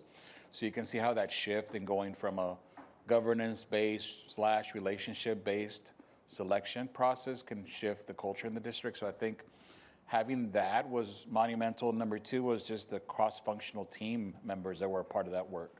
The principals, the principal supervisors, the chief of talent management or human capital at the time. That was very intentional and purposeful. And I think that those were all really good conditions for the work and making sure that the sense making was happening at all the levels of every department so that everyone was aware of the impact that we were having and the intended outcomes that we were seeking to have. How about Tamara? I think, can you hear me? Yeah. I think the cross-culture, the teams was very important because you had people at the table from a variety of different power levels, and we worked together for one common goal, which is oftentimes what you don't see in PD that you get at the district level. Also, it was not a one-time thing. It was work that was conducted over a period of time. And so it was constantly reinforced with the participants, and also district-wide. We always revisited our definition every principal meeting that we had, and so it was constantly reinforced. I think a lot of times PD is kind of a one and done type of thing, and it doesn't necessarily permeate all the different levels for one common goal. Yeah, thank you. I've been to lots of conferences over a lot of years, and you go and you take notes and you do whatever, and then you leave for a couple of sessions so you can go around town and do some things, and then you come back. It wasn't like that. And so the team had come a number of times. Ann would call, and Eva, and they'd say, you know, this one's important that you come to. And so I would come. I came 3 or 4 times over the years. And Michael mentioned sitting in this room over here, and we worked hard the whole time. And the team, as we flew in together, and I said, so how does this go? And do you get to go see things? I said, no, we work the whole time. So, well, that's great, because we're investing in this as well. We're investing a lot of time, and we came and we worked hard. The organization was fantastic. We'll talk more about some of those things, I'm sure, but the experience was an intense one. It was nice working with other districts and then huddling back with ourselves and saying, boy, we're glad we're not there, but it'd be really cool if we could do this other thing too. And so the back and forth was immensely valuable with the others in the cohort. It was very nice that they were truly similar districts. We faced similar situations. We were similarly urban-suburban mixed. And so the things that we had in common and the different approaches we were taking to solve those challenges was fascinating and very valuable. Yeah, you have some of the sample agendas, I know, in your folders, but it was working time. It was a lot. We were busy, and we were really conscious of the fact that if we're convening senior members of a district, that we're using their time extremely valuably. And so really glad to hear that. And so I'll go back to you, Dr. Bates, a little bit more. So you talked about some of the changes. So what is a policy or practice change that you saw kind of put in place in your district from some of this work? One of I can't say that we came at it differently than other districts, because I don't know how other districts came at it. And I apologize, Ann, I always tell stories and Love a story. We knew we were getting into. You knew what you were getting into when you invited me. So my wife and I, we have 8 children. We went to 20 Halloween carnivals in a row at our elementary school. It was not a good experience, but we went to 20 Halloween carnivals in a row at our elementary school. The staff was pretty much the same throughout those 20 years. But the principals changed 5 times. There are 5 different principals. And even though the staff was the same, the personality of the school changed every time we got a new principal. So it was clear to me when I became superintendent of the Granite School District that principals were really important. Principals were key. Now, we've said a couple of times here today, principals are the lever, but you know what? There's got to be a hand on the lever. Levers don't move themselves. Levers get directed, especially if you're in a large district. Granite has 90 some odd principals.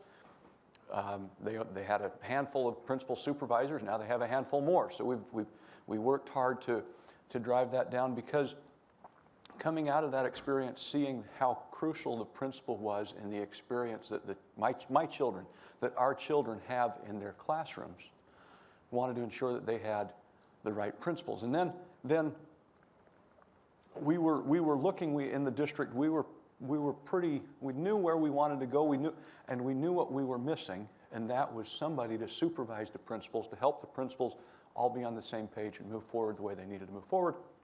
And so I'd said to our folks, let's find something that can help us with this next step, with this principal supervisor piece. Because we had good people, they'd been great principals, but now they were supervising, and then they felt I've used this term a couple of times, they were really good commiserators with our principals. But I didn't want commiserators with our principals. I wanted culture setters and culture nurturers and climate, I don't want to say climate change, climate mitigators.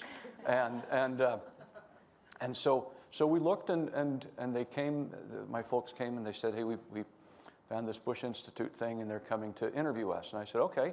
And so we sat down and in the conference room there in our district office. And I kind of said at the outset, I appreciate that you all are here to interview us, but we're actually interviewing you too. Because if what you've got, I'm sure what you've got's great, right? But I don't know if it's what we need. And if it's not what we need, then we're not going to waste each other's time. And my staff was aghast at that, but they were also kind of used to that from me. And it was a fit in both directions, with this focus on the principal supervisor being the key. There's the pipeline piece. That's all really valuable pieces, and so we tweaked some of those things. But our biggest change, and you've seen that it's on the tables. Thank you, Michael. Was the focus on the principal supervisor, and one of the best things, I kept trying to hire Michael. Every time she'd come and say, so we've got a spot, and she'd laugh and then leave. But picture Ashley, you're with the TEA, right? So picture a teacher in her classroom, I'll say her, with the principal observing the teacher. And then the principal supervisor in the classroom observing the principal, observing the teacher. And then Michael observing the principal supervisor, observing the principal, observing the teacher. And that was so powerful. And I talked a lot. But the big change in our district was around the role of the principal supervisor and how to have them put the hand on the lever that could make the change or support the conditions in the schools to go where it was that we wanted to go. No, I appreciate the story. I mean, I think you captured it, and that was a huge piece of, especially within Granite, which we wrote about it and wanted to capture kind of really the power of the change of that you went in there. What about in Fort Worth? Sort of kind of what would you guys say? It was a big policy change that had a lot of. Well, I would say in terms of processes, one of the things is that even though principals didn't necessarily have an idea of what the evaluation system truly looked like or what it entailed, and so that was, as well as a lot of principals experience principal supervisors very differently. One principal supervisor would require principals to have a binder with all these pieces of evidence, and one supervisor, you didn't see.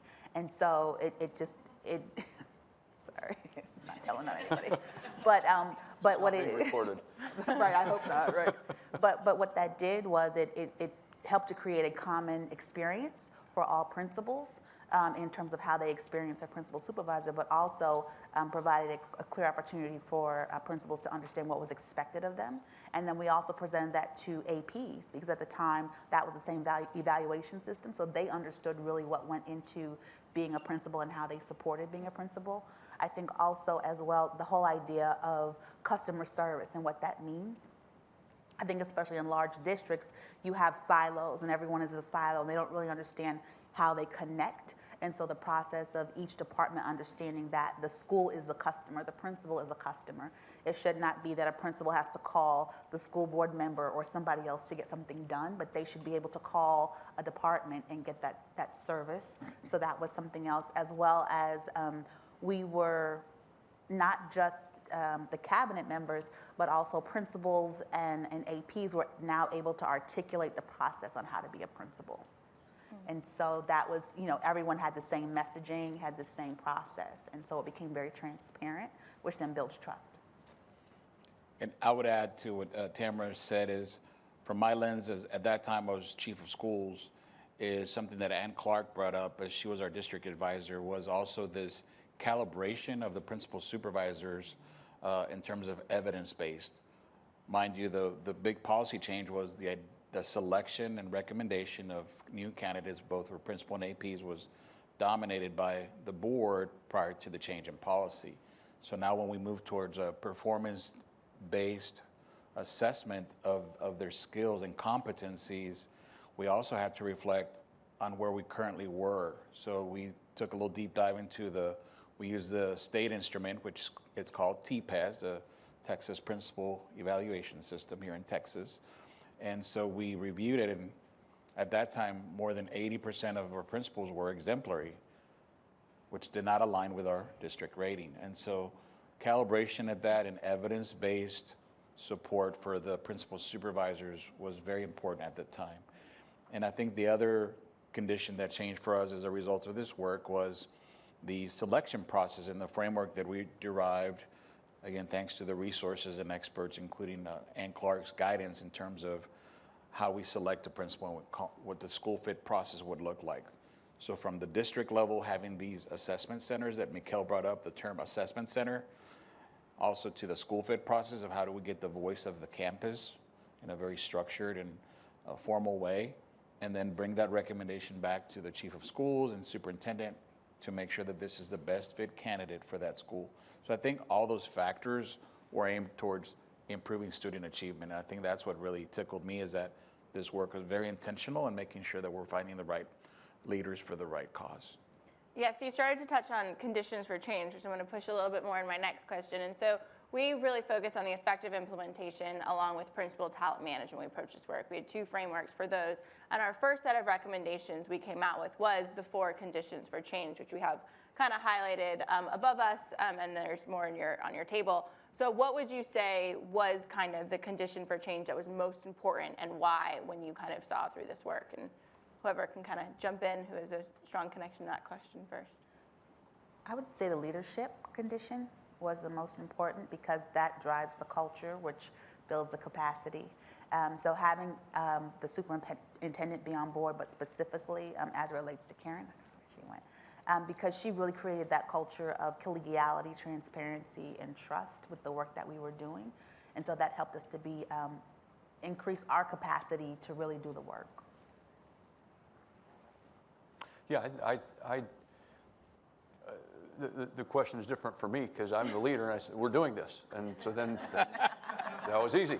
But it's easy to say that, and so that drops down to capacity, and I think that was the issue, because we had people who wanted to do what it was we were asking them to do. They just didn't know how. Nobody in their admin preparation program, well, I don't want to say nobody, but very few spend intensive time learning about coaching, learning about evaluation, other than a very, very superficial level. And so in my mind, in our district, that capacity building was the most important part. And specifically, so I've moved to another district. It's a long story, I won't tell that one. But another district, and I'm seeing, oh my goodness, these guys are where we were 15 years ago. And so how do we change roles? How do we build capacity? How do we get to that starting place where Granite was at another period? Capacity building, in my mind, is the biggest condition, or the willingness to have capacity built. And I would just say leadership conditions for me is definitely number one, having that courage to withstand the mental fortitude that we had to go through, because when you have a change, there's going to be resistance, and so make sure that the work wasn't going to fold midway was important from my perspective in terms of continuum of the work. And then along the way, capacity was being built as we continue to learn and having access to, although Ann Wick said that we didn't have access to resources. I believe the experts that were, and our district advisor was a key caller in terms of making sure that we were all rowing in the right direction. And so I think those conditions supported 3 and 4 of cultural and performance conditions to help us make better decisions that were better informed about who we were selecting to lead schools and support students and teachers, and that eventually the cultural conditions continue to change as we continue to talk about the work and make it part of just the work that we do. Yeah, I'm glad, right, because you brought that up, right, the impact of all of these and how you need all of them. And it's, one is most important, right, you maybe start leader, you build the capacity, but you needed kind of all 4 to be in place to really drive that change. And we saw focusing on these had a lot more impact and drove a lot. And so kind of thinking through next, we shared earlier, we had some ahas and some surprises in our learning and as we kind of got through our findings. So curious about you guys. So what what was surprising to you about going through this work? What was maybe hard that you weren't expecting it to be? Or what was the kind of your aha moments that you walked away with? I would start, Ms. Molinar shared a little bit about central office always being called, us versus them. We hear that sometimes as well, they called. Is that the service that we're a service-oriented department or central team, and that notion is very challenging sometimes when a principal reaches out for support and it's emailed back, you didn't use the right form, you didn't do the right process, but to Ann Clark's point, we don't take time to coach or support in a meaningful way. She even said, drive out there, right? Drive out to the campus. So I think that the challenge was shifting those mindsets. And as I reflect just on the overall impact, I look at that mid-level manager that's there that hasn't processed that because it's going to be more work for them. And then how do we as department leaders or department educators support that sense making and that shift and pivoting that we will support principals? And so what is that accountability and balance of talking about this work with those mid-level managers that are hitting enter from their office space, sending it back to the campus? And so for me, that's really hard from every department. I'll give you an example. The work of the talent management was housed in school leadership. And so we would get the recommendation packets back from HCM, from Human Capital, saying, you didn't use the right forms. Well, we had already talked about the shift, and we had those conversations with other leaders and it never trickled down. So I think that was a little frustrating. And now seeing it from that side, in my current role, I can see that people are still asking me, what is an assessment center? So just that continuous conversation about change. Along those same lines, we started, if you will, a district metaphor where we talked about contractors and architects.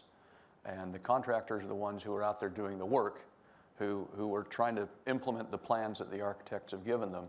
And sometimes, so just be clear, the principals are the contractors doing the work. The district office are these architects who sit in their pristine little buildings and drop these designs, which may or may not be implementable at a building level, or particularly between two different disparate buildings. I mean, the site conditions may be different, and you can't just send out the same plans. And so if there was an aha, it was that contractors didn't want to talk to architects about stuff, and architects didn't want to take contractor input.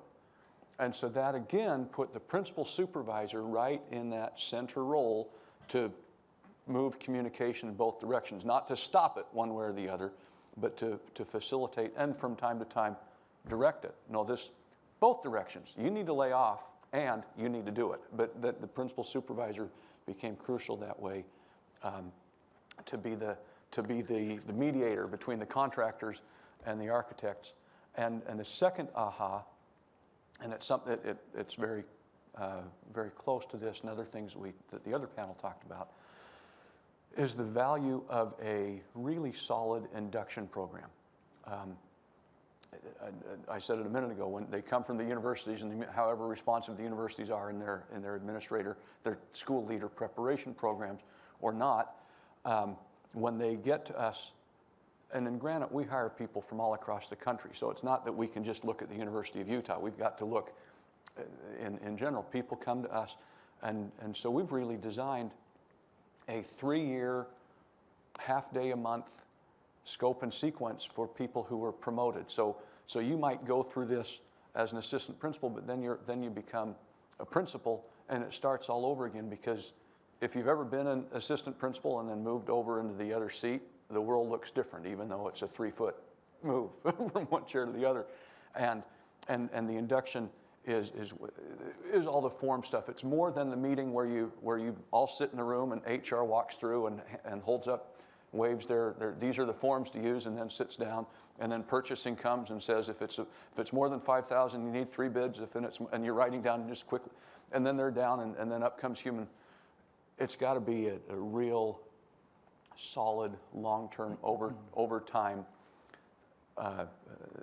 coming back to reinforce things induction program that goes over time. I would say that transparency is very important. I think that we don't necessarily, a lot of times, we're not intentional with making sure that everyone involved understands all of the pieces. I think even at the building, we think, people downtown, they just make up things for us to do, right? And so being at the table to kind of understand the thoughtfulness that goes into it was an aha to me as well as the idea of, that everyone in a large district, how much everyone is siloed and the importance of connection. I think definitely after the pandemic specifically, connection has been a huge piece of it, and making sure that everyone kind of understands what everyone does. And I think that sort of, it helps with the embeddedness, right? Because now you feel valued. You feel valued by the departments that are, that you're servicing. You feel valued by your supervisors, and you, the work that you do is valued, if that makes sense. Like I said, one of the biggest ahas is that principals really don't understand the evaluation system, and that there really isn't a whole lot of energy put into making sure they understand. It's kind of like, here are the keys, take care of the building, let me know what you need, right? And so taking the time to kind of see, what does this look like? What are the artifacts? What, how can you be accomplished?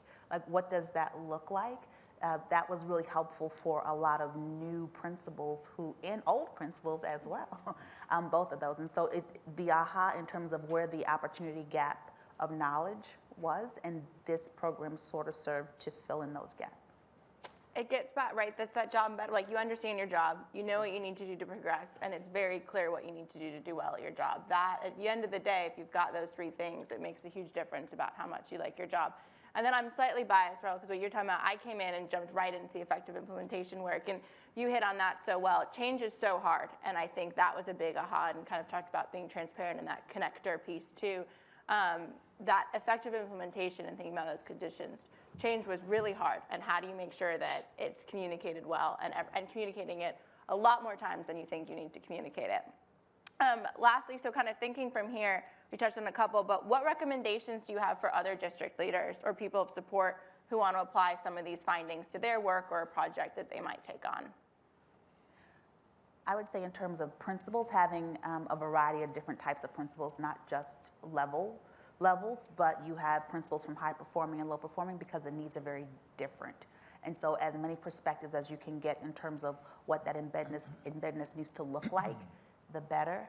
I also would say that we like to build our capacity as educators, as professionals, and so opportunities to connect following the work would be great to kind of make sure that we're growing in our professional network, because that was very helpful as well.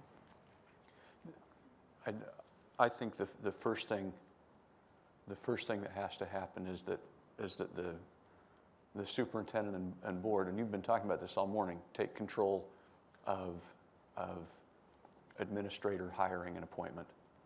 That's not, I'm seeing that in the new district where I am. The control, it sounds, I mean, it just feels really command and control, but that's the control of the pool. Quality control in the pool is crucial.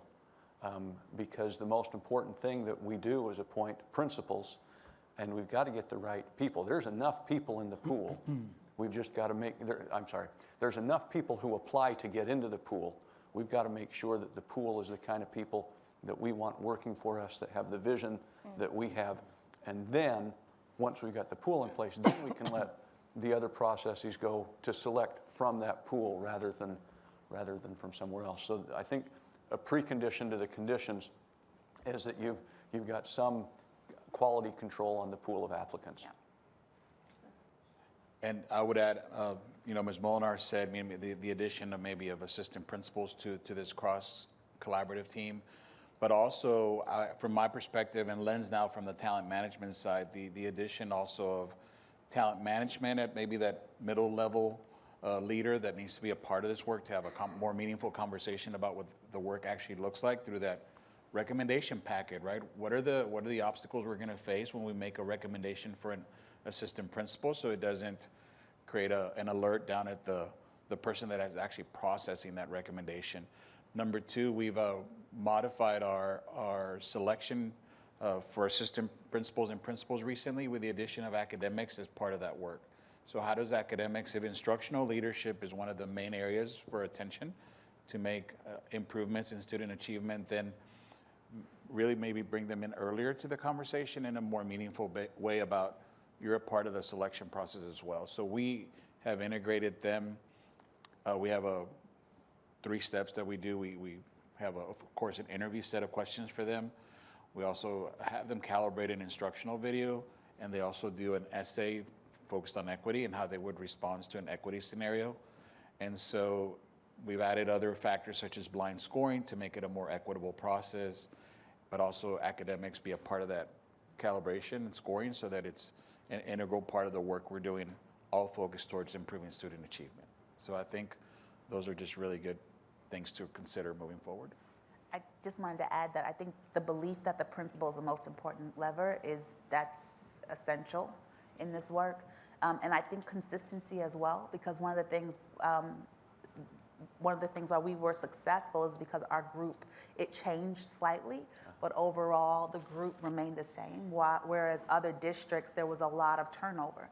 And so then when you have turnover, you lose the vision that's set by the leader. And so thinking about that when you embark on that work, in order for really change to happen, there has to be a core group that's willing to carry the work all the way through in stability. Absolutely. So one last question before we take some from online or the group. So no project is perfect. We are not perfect. What would you have changed, or what would have made your experience and your team's experience better kind of in the cohort? I think what I just shared, really, there was access to experts, there was collaboration. I mean, the George W. Bush team did an amazing job every time we met for us to be engaged in meaningful integration with the other districts. We're all in the same, experiencing the same hurdles. How are we going to get through it? Having access to research, and Clark keeping us in the right cadence of moving in the right direction. So I think really it's more on us in terms of thinking about the challenges that were there and navigating those internally, or probably the bigger reflection is what are some of the anticipated hurdles aside from policy and having, once you have that leadership condition established, what are the other challenges that we're going to anticipate? You can be honest. Yeah. No, I was going to say that you could tell educators designed it because it just seemed like all of the ways in which people learn was addressed. The social emotional was addressed. It was a 360. Oh. That's Gina, our instructional design expert. And so you could just tell that it was not a sit and get kind of thing, but the social emotional piece was there as well. Opportunities for the groups to collaborate and build as a team, because as was stated earlier, when you have principals and chiefs and like it's a different power structure. And so the social emotional pieces that the team building pieces that you all put into the training allowed for there to be collegiality built in a very short time with a group that normally doesn't experience that. So yeah, we jumped from marshmallow challenges to instructional learning to work with your group. So it's definitely thinking through an educator's view. Amen and amen. But our team would come back and talk about when one of the other teams had a superintendent change, or when a key person got moved from here to there, and there are these changes. And I do worry about systems like school district systems just at all. I talked about a minute ago about my elementary school. People are going to change, and how do we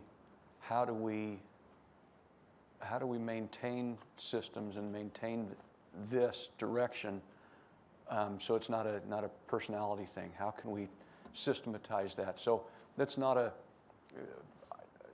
I really enjoyed the experience, and was asked a week ago to think about things I would do differently, and I still haven't come up with anything. But what I worry about is how do we keep this going in the districts that have it underway? When you get a new superintendent who may or may not be invested in this, who hasn't been through this, through this experience, or when a new key, Karen, when there's a new, was it Karen? I'm sorry. Karen, I thought, not Kathy, Karen. I had it right. So when there's a new Karen who's directing that, leading that, how do we make sure that she is up to speed and going so we can maintain this work over time? That's a question that I have. I think a lot of us have that question, absolutely. Any questions from the group or online as well? Yes, Betsy. So under the capacity conditions, I'm wondering, just knowing your districts and the number of initiatives and programs that y'all sometimes take on, what were those challenges or successes? How did you navigate this stream of work that you're trying to do with the Bush Institute with the other changes at play or other work being done in your district? Challenges or successes? I wasn't sure if she was talking to me or you till she said y'all, and then I knew it was to you. That's singular, all y'all. All y'all, okay. I'll start. Tamara, please add. But I know that one of the first steps was establishing the definition for a high-quality leader in our district. And all the principals and assistant principals at both levels, elementary and secondary at the time, came together to derive what that looked like. And so that was at the forefront of every agenda. It was, here's a definition, and it's still there. What is the definition of a high-quality leader in Fort Worth ISD? And anchoring the work to that at every meeting in terms of what does it mean when we do professional learning. So I think that's just one step. But I think also having the technical assistant and some of the other pieces was very key in having the right people help with that. So just to give you an example, a little far-fetched, but when we have these assessment centers, we're vetting about 250 people on a Saturday. So that's an 8 to 6 job, and then having to sort the data. So having just someone that's savvy with technology. So just to tell you right now, we're in a place where we can vet about 200 to 300 people on a Saturday, and all the data collected at the end of the day is sorted, tiered, and at the end of the day, automatically done by Google. So we use QR codes to process all the data, and so that really streamlines having efficiency in the system so that it doesn't create frustration of having to tabulate 250 vetting of 250 candidates. So just really thinking about efficiency and technology integration is also part of the work so that it doesn't become a frustrational part of the work. And I echo that. Everything was anchored in the work, anchored in the definition. Everything that we did tied back to the definition, so it all related to one common goal. So it didn't seem like it was one more thing, but this kind of encapsulated everything that we were doing. Why we're doing everything, all the initiatives was this reason. And so it really provided a reason and an anchor for all the things that we're doing. We'll go here and then. So Tamara, you spoke a little bit about the importance of connection, and I'm wondering how much opportunity was there to connect across districts, and how important was that? While we were here, or you mean? Yes. So there were a lot of opportunities from dinner, at lunchtime. We would have opportunities, whatever your role was, we were separated by role and got to collaborate in that way as well. There was a happy hour every so often. So that was opportunity as well. So there was time built in and encouraged to really network, get to know someone else in your role in a different district, to kind of provide that time for idea sharing around the work. That was really valuable. That was valuable. And that was just the one time, or were there other opportunities for you guys to connect outside of that? Throughout, and then also they took place in different places. So we were in Salt Lake City, Utah. We were in Virginia, Chesterfield. We were here, Dallas mostly. So in each place there was that opportunity. Like we were in Salt Lake City and we were having dinner, and it was Juneteenth, June 19th, and so that was prior to Juneteenth being a big, a holiday. And so we had a time where everyone. We were, one of the participants, he was giving us the history of Juneteenth at the time. Do you remember that? I remember. And that was before, it all happened. So there were, like I said, they were strategic and intentional about providing opportunities so we were able. So when we were sitting at dinner, you know, what better way to get to know other people but, than through breaking bread, right? And so even at dinner, you sat next to people from different districts, kind of thing. People in our team would talk about how they had called somebody from another team, even when it wasn't in a convening, to talk about how they were doing this or how they were addressing that. So that those connections transcended even beyond the many convenings here. The pandemic made it more challenging, obviously. But. Okay. So I'm really intrigued by this section in particular because I'm obsessed with change and sustainable change. And we know that oftentimes things will change for a little bit. And then, as you said, a new leader comes in or conditions change externally, and then the initiative dies. So what I want to know is, what were the things that you felt pulling you back towards the status quo as you carried out this work, either from a beliefs perspective or a structures perspective? I'm really curious to hear what you experienced pulling, and then also how you navigated it. Bomb threats? No, really, the day-to-day stuff just really drags. There's a lot of ballast. And so I'll be honest, I didn't do a lot of work, okay? It was the team that did the work, but they would look to me to say, really? And I'd say, yeah, really. And so my job was to make sure that it continued, and even when these other things were falling off. And some of the team members would come and say, hey, you know, Martin, we've got this project that we're working on, and so-and-so's not getting their piece done. And I'd say, okay.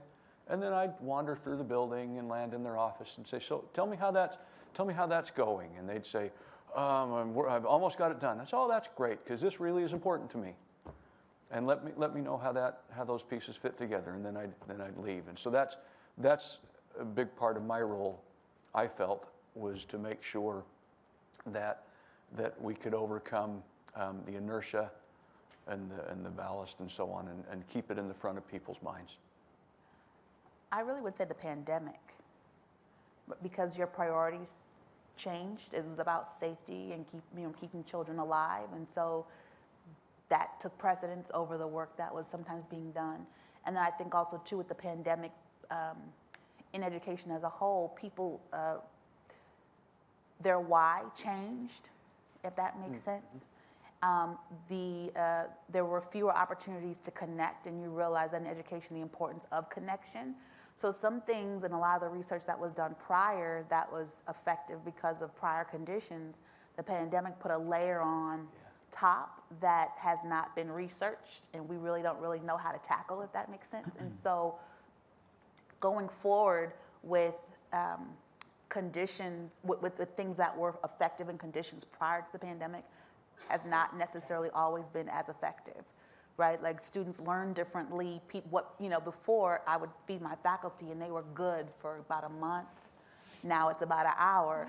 But if I do something, if I do an activity that connects them to each other, that's free, that's more impactful. Right. Right. And so I think the thing is that now we're trying to be innovative to figure out what works, what makes people feel valued as a whole, because it's changed. And so that's the thing that's been kind of hard, is that we're trying to navigate a new space with no research, no real data, just trying things and seeing what sticks. I would say two things. The first one that I thought was really impactful in owning the work to avoid some of the challenges of it not dissipating or evaporating was owning it by just calling it the Fort Worth ISD work, right?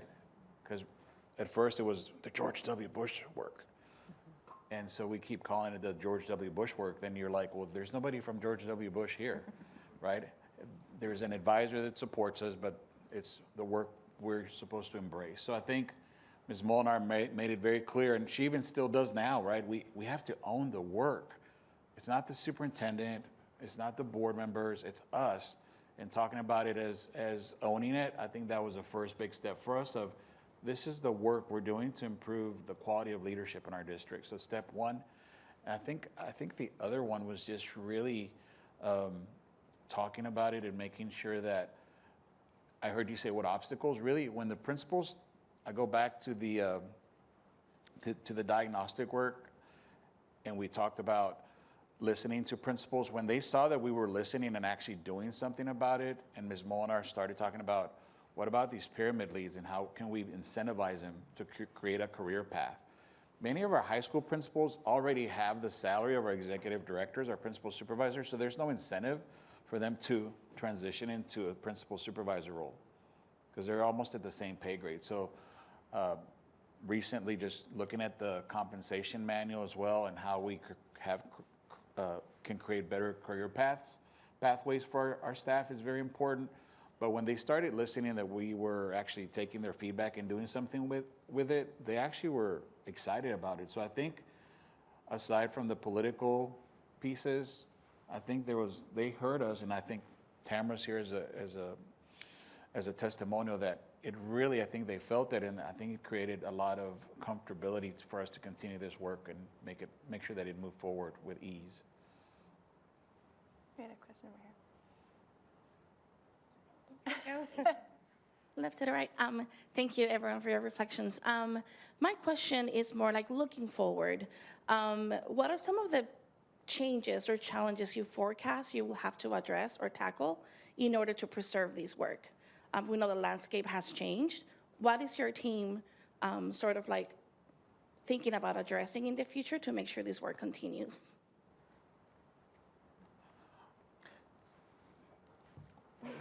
I'll share a couple of things from just current work. Recently applied for a TEA grant for principal residency work to continue that work through a different model, and also looking at opportunity culture as a model for expansion in terms of how we really work with each other and promote leadership within the teacher ranks.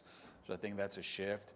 Really the TIA incentive from TEA as far as the teacher incentive allotment work, also incentivizing teachers will help us protect our best teachers in the classroom, so it allows us to think differently about leadership pipelines. So I think that's just scratching at the surface, and Ms. Molnar shared our APLA, Assistant Principal Leadership Academy, as creating a bench of the next leaders in our district. So thinking about the future and anticipating change. I think charter schools do a great job, IDEA, others that do a great job of anticipating vacancies in 3 to 5 years in advance. We need to get there quickly. And so I think that's the work we're aiming towards. Virtual Eva had a slide that she showed, and it's in the packets in front of you, and it's long like this, and then it has a circle at the end. Kind of with what we heard here just a second ago, I think we adopted that. This is who we are and how we do business. And so when that's the model that we're operating from, that will continue. Are you looking at the okay?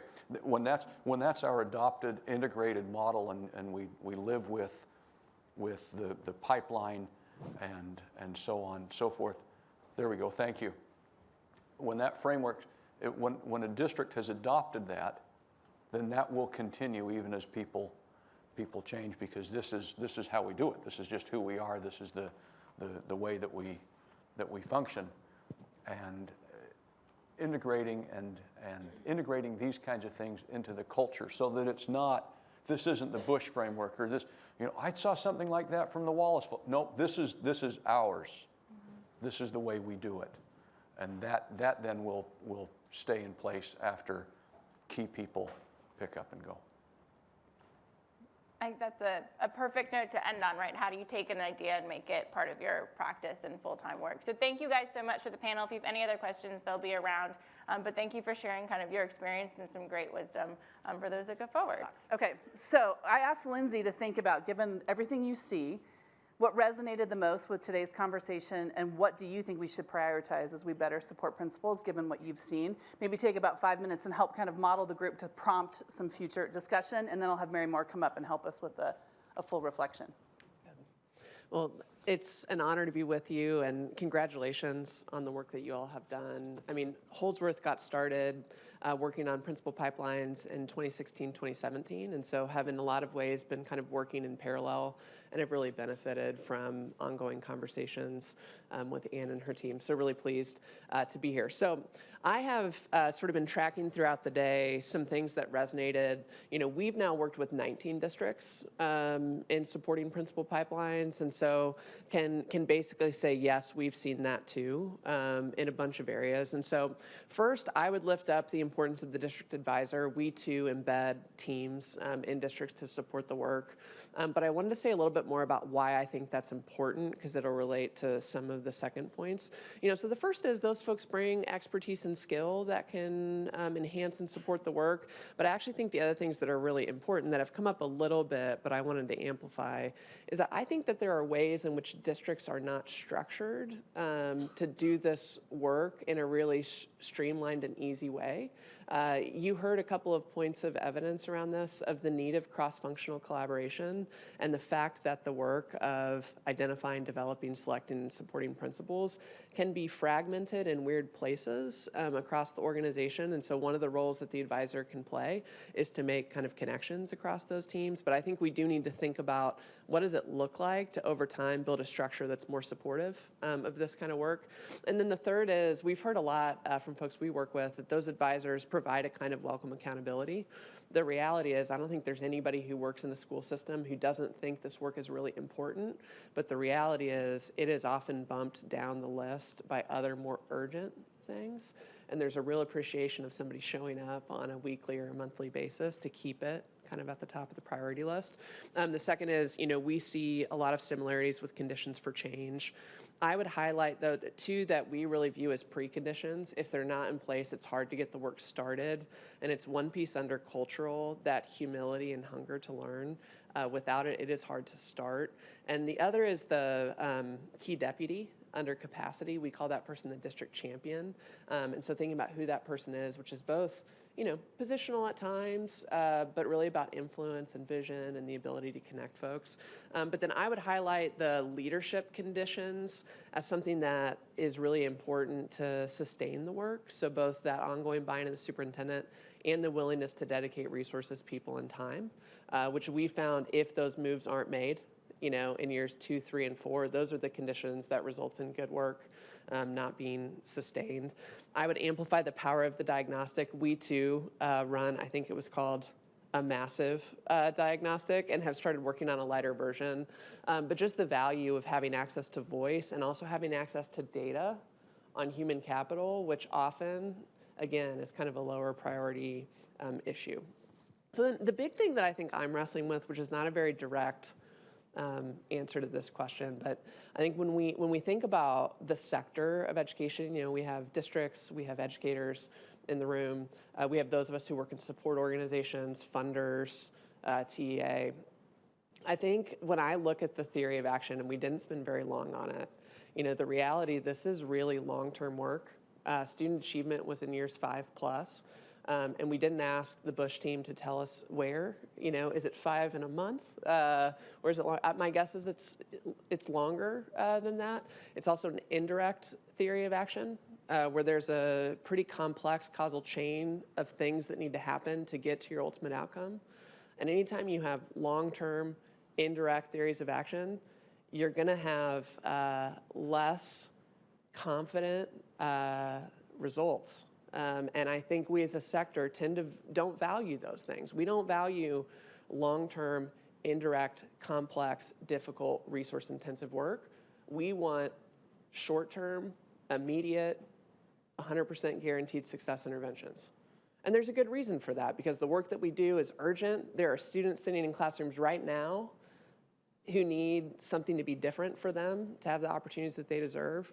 But the reality is, if we keep neglecting, you know, the broader conditions that we know are essential to position school districts to better support principals, to then support teachers, to then drive student results, I think we're going to set a ceiling on what we can achieve as a sector. And so I think this question of how do we create a bit of a split screen, you know, where we continue to prioritize finding and advancing those more immediate direct interventions without deprioritizing the longer term efforts that are going to make a difference to our ability to do and sustain the work 5 to 7 years from now is something that I think we have to grapple with, because I do think this work is extremely important, but also extremely difficult. And I think we have to ask ourselves, are we prepared to invest the resources and attention into doing it?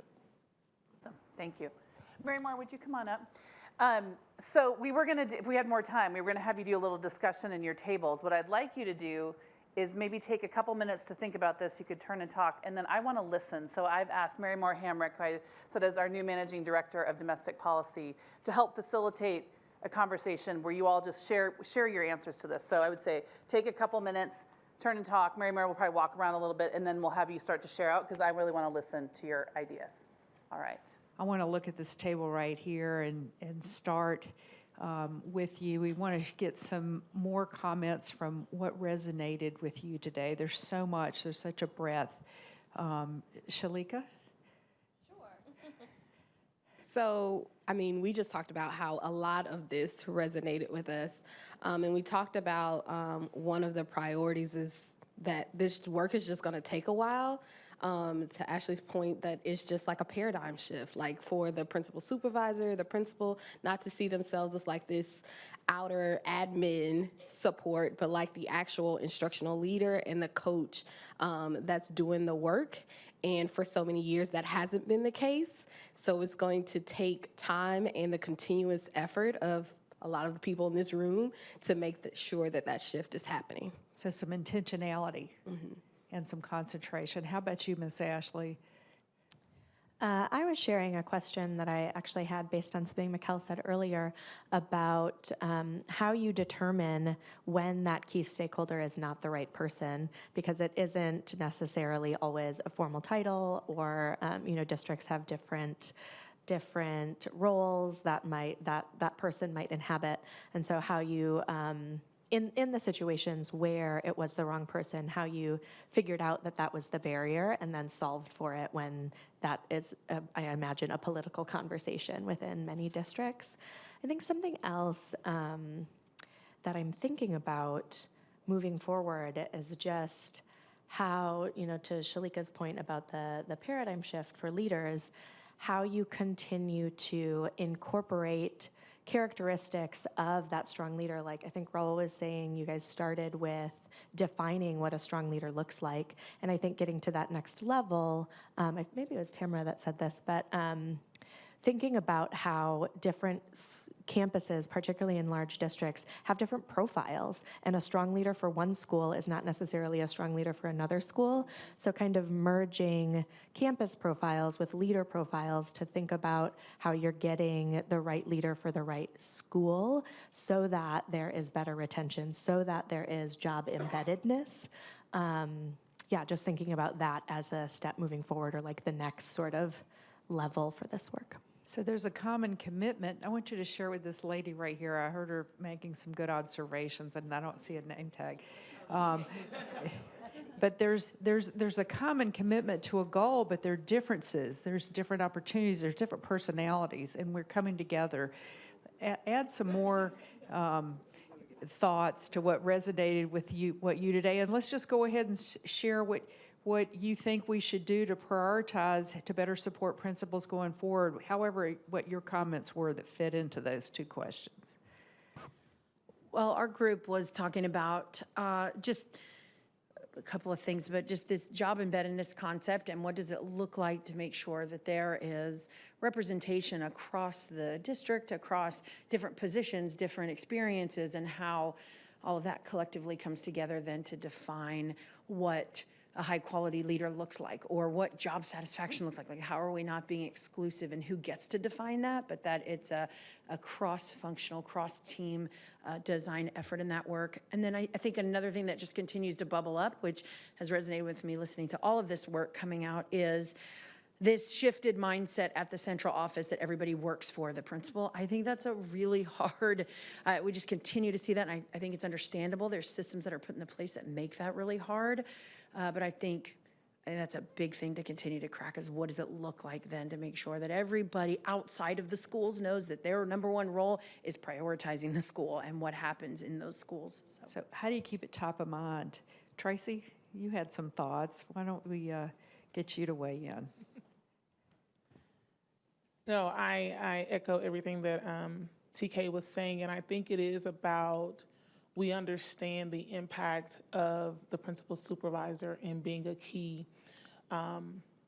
conduit to the district's mission and vision and their why, and how does it resonate to that principal and that leader and their core values and what they want for their kids and their campus and their, their teachers. And so then how are they actually having a true voice at the table so that it's not a one-way feedback, right? Like your job is to send this message down, but they are advocates.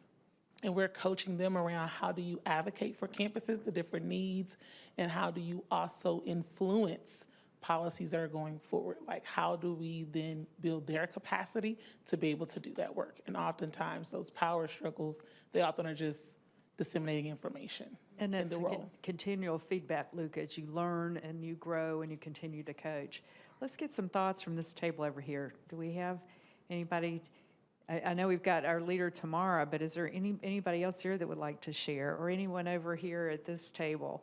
I know there's some good thoughts. Gina, what's coming out of your table? Share with us. Hi. So a lot of this stuff resonates. I used to do leader pipeline development in Dallas ISD, so a lot of what I've heard today resonates with the work that I was doing there.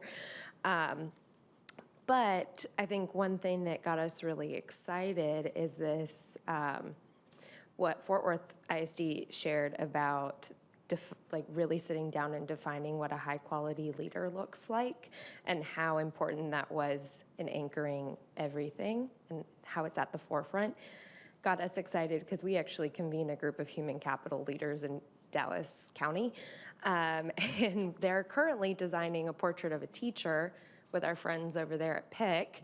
And just thinking about how we continue that work and how we do year 2 of that work. And just my mind is going in a million directions, making connections, thinking about how maybe that is the work of year 2, is defining a portrait of a leader and how that then anchors the rest of the work that they do in their districts and starts to make some of those connections between human capital and the people who actually sit down and do the assessment centers and are the evaluators and are the principal managers and kind of do that work together.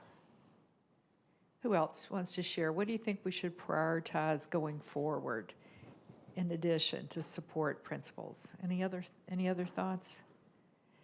This gentleman right here. I think Ann said it earlier when she mentioned organizing around helping principals succeed, right? And so if we go even higher up, right, what does it mean for a district to organize around student achievement? And if I believe that principals are the lever, then how do I organize around principals being that lever to drive student achievement? And so what will be interesting to see if this catches fire is if districts are reorganizing themselves to physically reorganizing themselves around policy. We heard policy change.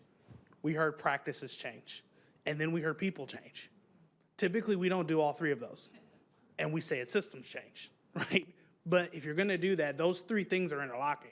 And so what does it look like going forward for this to catch fire, for districts to reorganize themselves around principles, the belief that principals are that lever? And so it'll be really interesting to see how that evolves and grows over time. Excellent.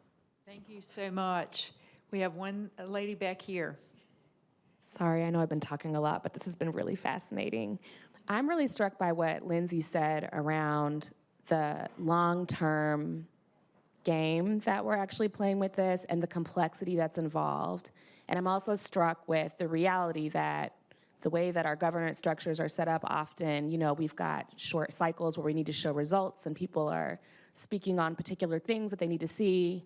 We have a real addiction to that, I think, as a society. And so I think one of the responsibilities that we all in this room hold is to help people understand the complexity of the work. It's not as simple as a simple input and then you get the output. There are a complex set of inputs, and we don't always know what the output's gonna be, but we've got to respond to it thoughtfully whenever we get it.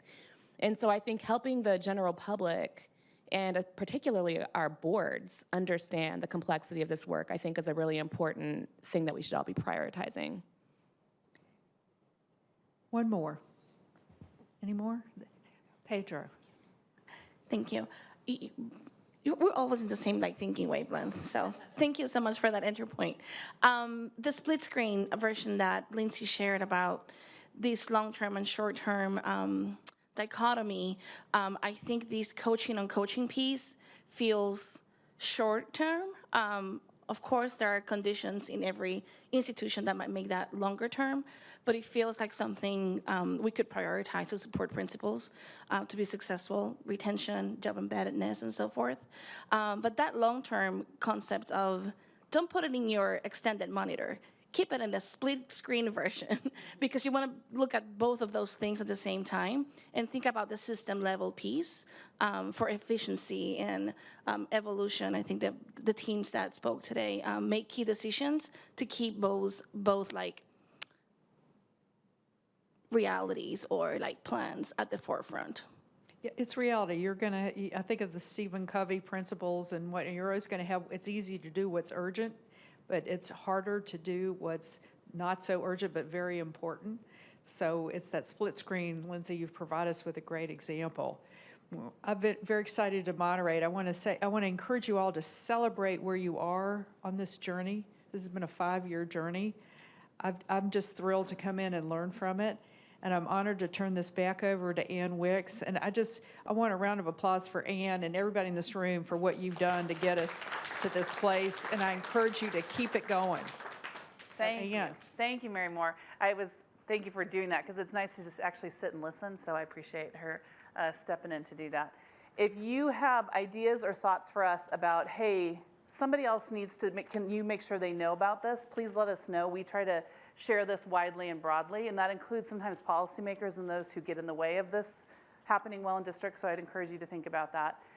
And the second thing is that we want someone else to think more and do more with that idea of job embeddedness. And what does that mean that we can do for principals to help keep great folks in the room? And I really welcome your ideas on that, so please consider that. You all have our emails and know how to get in touch with us, and I encourage you to do that. If you are thinking about working with districts in something similar to this, I can make no stronger recommendation than to have Ann, Michael, and Gina on your teams to do this. It was amazing to learn and develop this with them. The design part, I was so happy that came up, because Gina was such a genius in how we thought through how to design our convenings. There was so much expertise that we tapped to help build this. Including Virtual Eva, who is not virtual at all in terms of her impact and driving in this work. So thank you all for being here with us. We just so appreciate the work and commitment you all have to school leaders and helping kids across this country succeed because of what they do every day. So thank you so much, and thanks for braving the rain to come this morning and take your cookies. All right, happy holidays, everybody. Thank you.